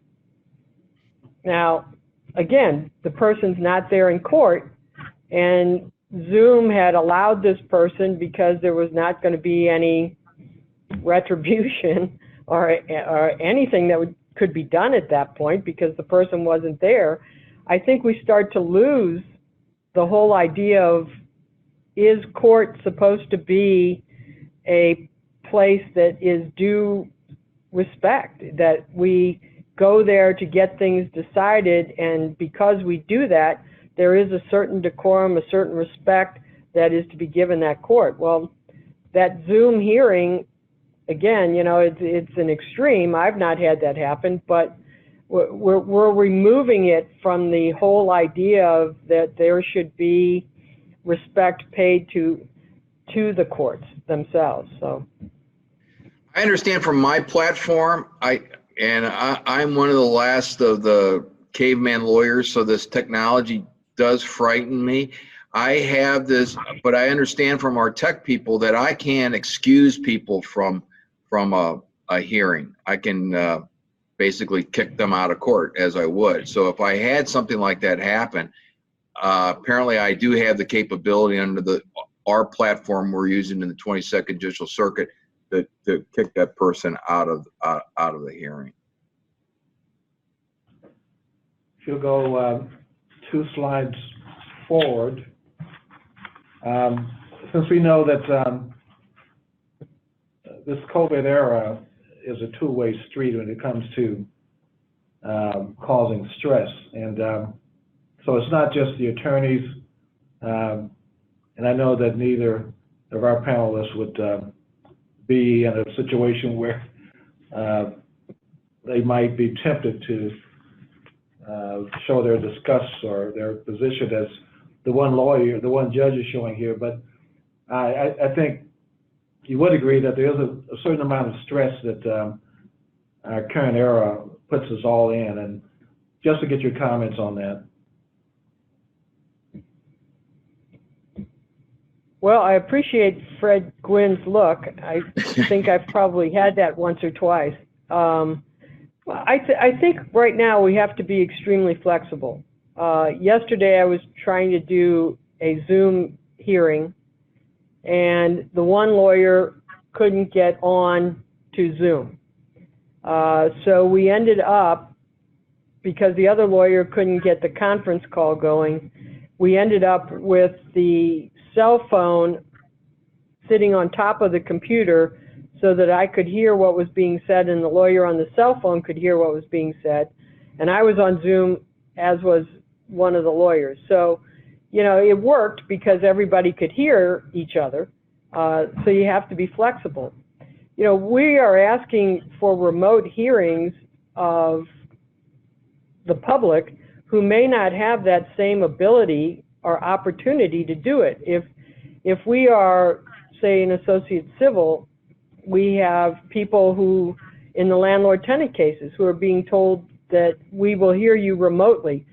The 21st Judicial Circuit is still in phase 0, so we're doing all of these remotely. Well, what do you do if the person doesn't show up, but you don't know if that's a function of they couldn't get on Zoom, or they didn't have, for whatever reason, either they don't have an iPhone that allows them to do it, maybe they have burner phones where they're buying minutes from, the 7-Eleven, and that won't allow them to download the Zoom app. So we're going to have to be more flexible in how we deal with the public. And certainly, like I said, the attorneys, although as time goes on, we're all getting better and better at Zoom. But yesterday was a perfect example. We had somebody who hadn't done it much, couldn't get on, and so now we're doing a combination of setting a cell phone and a lawyer on Zoom. Any hearings that we're doing in St. Louis County right now, we are still on Zoom, but we either have a court reporter or, in the case of associates, we set the microphone right near the computer so that we're recording it on our FTRs that way. So I think it is, this whole COVID is requiring people to just adjust as to what is the best way we're going to get this done. Yeah, I agree with Judge Schroeder. I think that there's, I think that my sense of things is, of course, I'm trying to be probably over accommodating to try to help matters move forward. And I think the real frustration more so is that as it relates to those who don't have access to the courts normally, and that would be generally the self-represented litigants and pro se individuals as to their access. And that has been a concern of mine of how do we keep this as a public forum with open access to the public. Judge Draper's initial orders have always been the courts are to remain open with these sort of limitations. And we're all testing out this sort of technology and trying to make it work. And I'm very solicitous of the attorneys and as to what's working and what's not working and how this is how this could work better for them. I've reinstituted and both Judge Moriarty and I have reinstituted our civil motion hearing dockets, and with a how-to instructions on our website.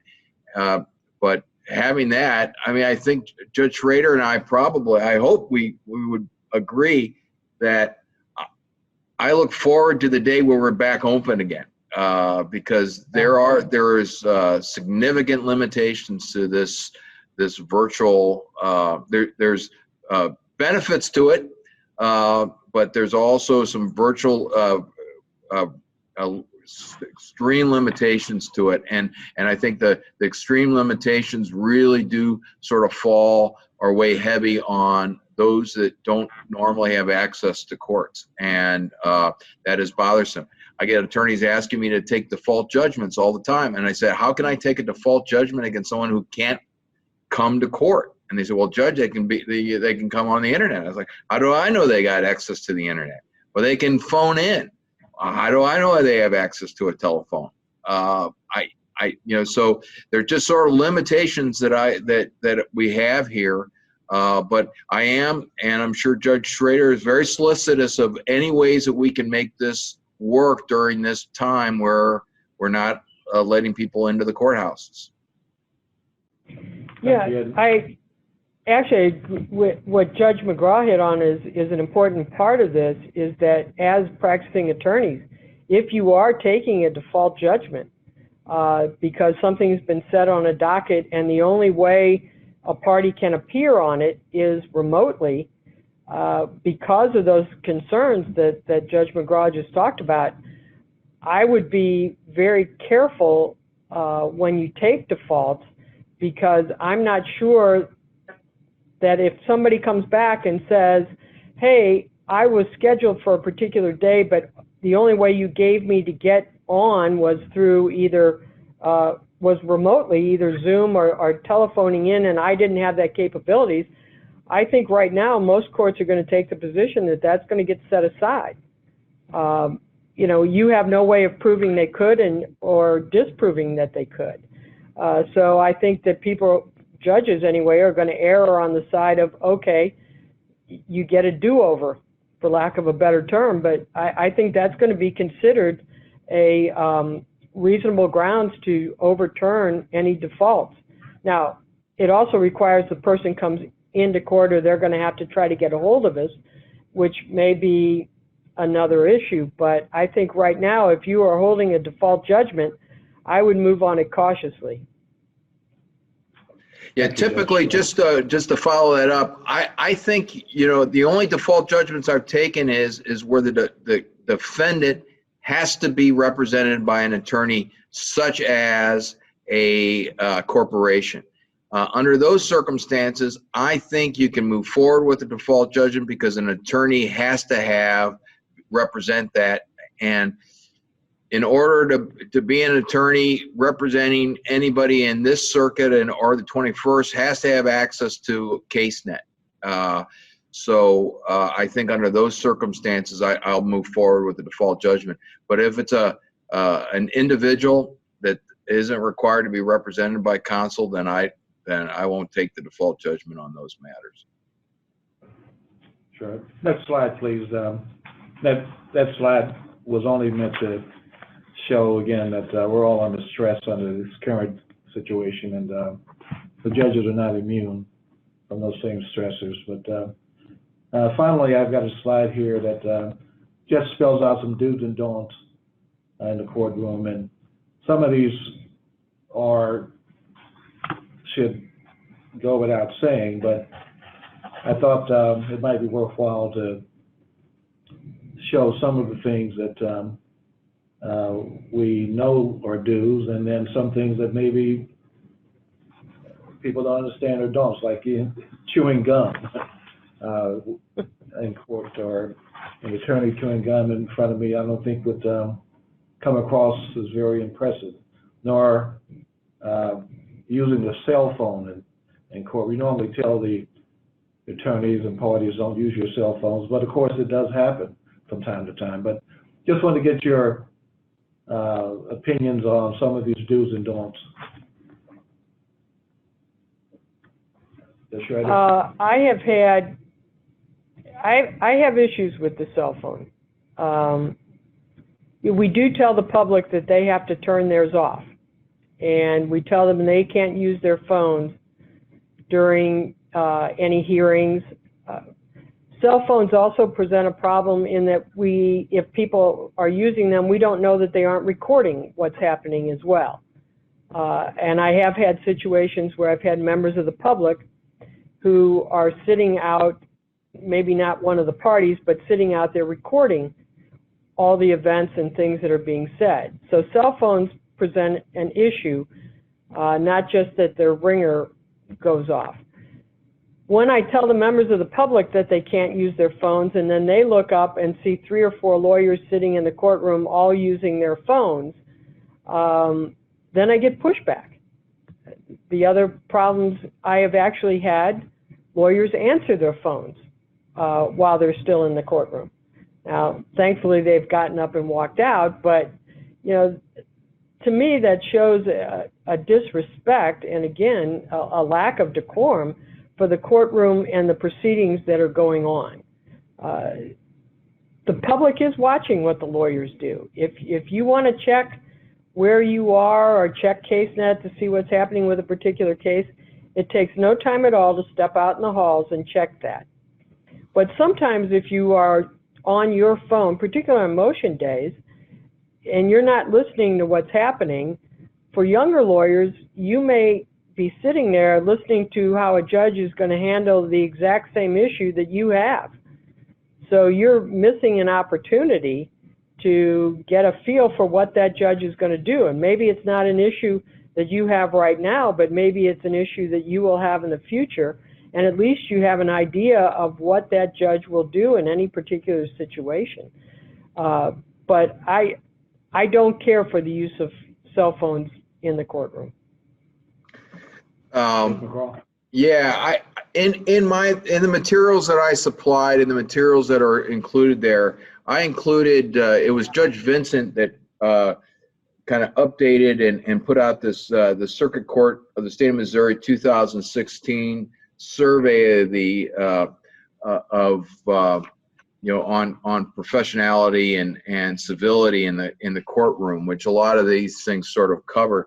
And in the portions of the PowerPoint that's included in your material and the survey itself sort of sets out a lot of those issues. And what that is sort of a collection of judges from all the circuits in the state of Missouri that kind of rank, what they see as sort of problematic behavior. As you'll see in the materials, that preparedness is it impresses judges 100% of the time. Courtesy and being polite 53% of the time, or 53% of the judges. Punctual and prompt 47%. Professionalism 39%, and knowledge of the law 32%. The turnoffs were unprofessional behavior. 83% of the judges found that as turnoffs. Unprepared, 76%. The being late to court, 69%. Lack of the knowledge of the law, 17%. And the 22nd Judicial Circuit, what impressed them was professional courtesy and civility, which probably incorporates the use of the cell phones. The preparedness and honesty. The turnoffs were rudeness and disrespect, late without notifying the court, and late or not showing up. And a lot of those things are set out in the materials, but I think they sort of incorporate all those things, the do's and don'ts that you have there. But it's an interesting tool, although it's 2016, so now it's 4 years old. But Judge Vincent put that out back 4 years ago. I've kind of continue to recycle it and get it out to the bar, because I think it is well worth looking at as far as how the judges look at the behavior of the attorneys and what they do like and what they don't like. And sort of sets out the do's and don'ts. I will note, as far as the issue of professionalism in this virtual age where we are remote, the one thing that is sort of bothersome, what I noticed as far as the hearings go themselves, is the lawyers interrupting themselves, because the technology is such that whoever's talking, they're highlighted at that particular time. And so if lawyers interrupting each other, not only does it make a very poor record, it is very disruptive in this sort of computer, virtual webcast, Zoom sort of circumstances. So I think they do have to be mindful in the virtual courtrooms that each side gets a chance to talk, and they shouldn't interrupt the other. One of the things I've found from the Zoom hearings is, and from the teleconferencing, is that people do tend to be on time. We are setting, all of the judges are setting Zoom conferences. The lawyers look at their own schedules and set them. We look at our schedules, come up with an agreeable date, and I'm finding that more people are showing up on time. Tardiness, and I have found is a big problem. And the problem isn't as much for me, because I keep bringing the next group in, next group in, next group in.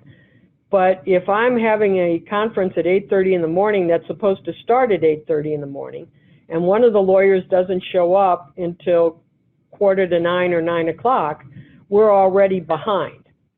And so that pushes my whole schedule back.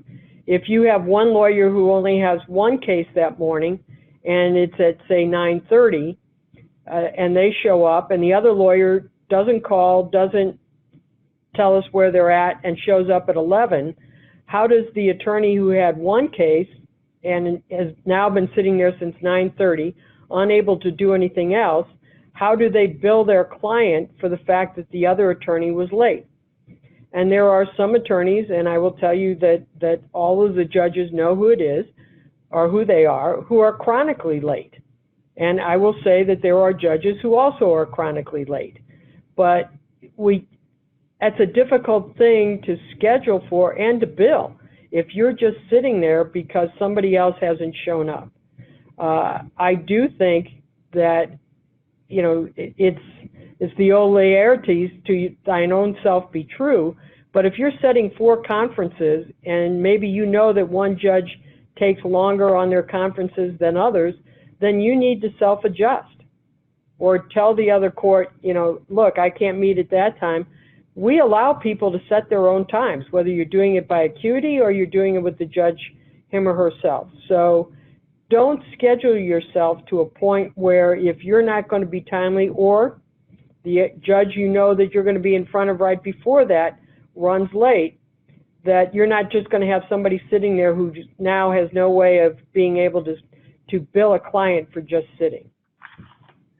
Could I just while we're in this do's and don'ts in the courtroom, just as it relates to our sort of new normal or dynamic,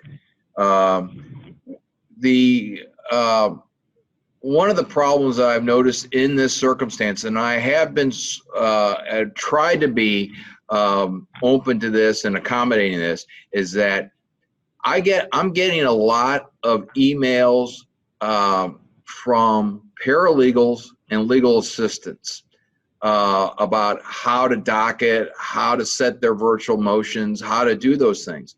And I have to tell you, and I don't want to be Judge Grouchy Pants here about, you know, non-lawyers approaching the court. But one of the problems I have with that is that I'm dealing with a non-lawyer who doesn't necessarily understand what my response is going to be.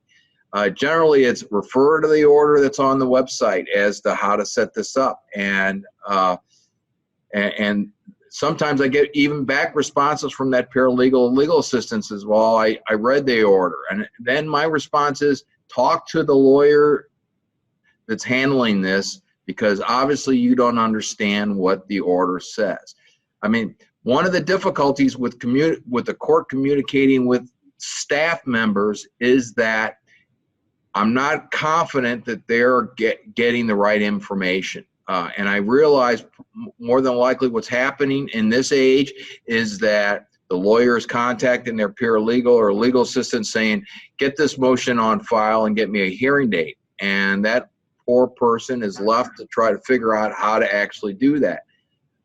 So I believe that it is incumbent on the lawyers to be able to do that. And shuffling that off on a paralegal or legal assistant, I don't think is appropriate. Now, I'll do the best I can to answer their questions, but I don't think, in my experience, I talked to Judge Moriarty about this as well yesterday, and she says she's experiencing the same problem, is that we have legal staff members like paralegals or legal assistants that are trying to navigate how this is working, and they don't understand how the process works. And it's really sort of incumbent on the lawyer to do that themselves. In the 22nd or in the 21st, prior to going into the lockdown, all the judges met in any particular area. So like all the family court judges met, all the criminal judges met, civil, and we came up with rules that the way we were going to conduct things until we got out of phase 0. All of that was put on our websites. So the explanation is there. Understand that most of us are dealing with reduced staff. So we have clerks who are on an A and B schedule, so that when you call in on a particular day or you file something on a particular day, it may not make its way to the judge for several days after that, particularly things that are being e-filed. We have staff that are taking the e-files who we're down to at least one person in every department to reduce it to our lowest possible numbers. And so it may be several days before it ever makes its way into a judge's queue. I have now had attorneys who have taken to e-filing it directly, not e-filing, emailing it directly to me saying, this is what we've agreed to, and now we're starting to border on ex parte communications. If I have questions about, if it doesn't say consent, or do I know that the other side has even seen this, there's some real issues with reaching out to us directly. Please continue to e-file. If you have questions, direct them to the clerks. I do have concerns about being contacted directly on a case and things being set out in emails, because I think if the other side isn't copied on it, do I have an ex parte communication? So I'd be very, very careful of reaching out directly to the judge, and also be cognizant of the fact that we are working with reduced staff and reduced hours. So we may not be able to respond as quickly as we were in the past. Great point. We are in a difficult era, but it doesn't mean we get a mulligan when it comes to professionalism and ethics. And Judge McGraugh, I noticed that as part of your materials, you included the oath of admission. And I thought it was very timely and unique. Would you like to comment on that?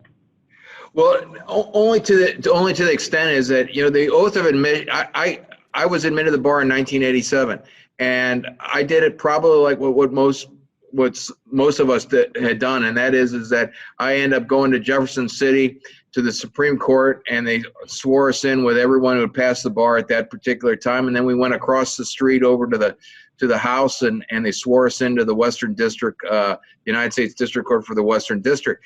And then they issued, I think the license actually came in the mail. And as you know, the oath of admission is on your license. And I think my parents had mine framed for me, and that's been hanging around or above my desk for the last 30 some odd years while I've been practicing law. I had no idea what that oath of admission had said until I actually had sworn in, as a judge, sworn in a new lawyer, and I was blown away by particularly two clauses. One was that I will maintain respect to courts of justice, judicial officers, and members of my profession, and conduct it at all times myself with dignity, becoming an officer in court which I appear. I had no idea that was in there, as well as I will practice law with the best of my knowledge and ability with emphasis towards, I've even forgot it now. I will practice law to the best of my knowledge and ability with consideration for the defense and oppressed. And I think that is another clause that when I read it, I was like, wow, that's great. That's great stuff. I had no idea that I had taken an oath to that. So, and I think we forget that as lawyers. Like I said, for 25 years, I practiced law and forgot that that's the oath that I took.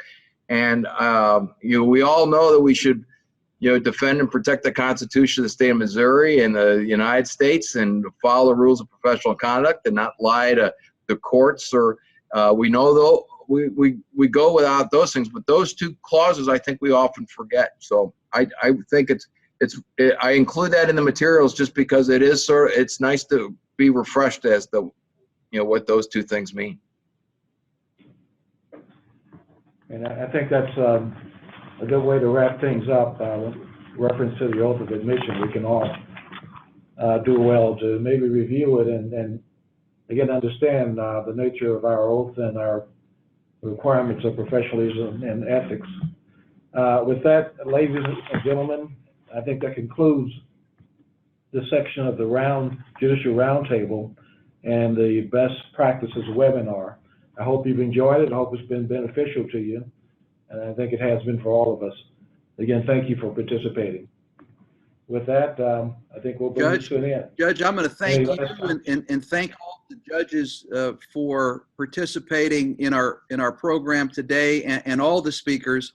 A special thank you to Tim Garnett and the folks here at the Ogletree firm that hosted us today, and Jim Hart is IT person who was invaluable in getting us organized in 4 different conference rooms so we could have social distancing.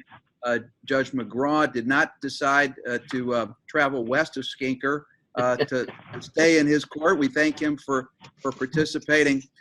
Also, folks, in your materials that Kelly sent from our office, there is an evaluation form. It helps us evaluate how we did in this particular seminar, but more importantly, it has a spot at the bottom for you to share with us your ideas of other programs and perhaps other speakers for future programs. I should mention our next program will be in September. The date is to be determined. For those of you looking for CLE hours for this bar year, you will note that the bar year was extended to the end of September. So we'll have a program in September. More likely than not, it'll be a webinar. Also, Kim Kirn, who was one of our first speakers, and I are planning an arbitrator training. It's initial training to be an arbitrator. We've been doing this annually for the past 5 years, and we'll be planning that program between now and the end of the year, so look forward to that. Again, thanks to everyone, all of our speakers, and to all of you for participating, and I hope you have a very nice weekend. Thanks so much. Thank you, everyone. Thank you. Thanks. Goodbye.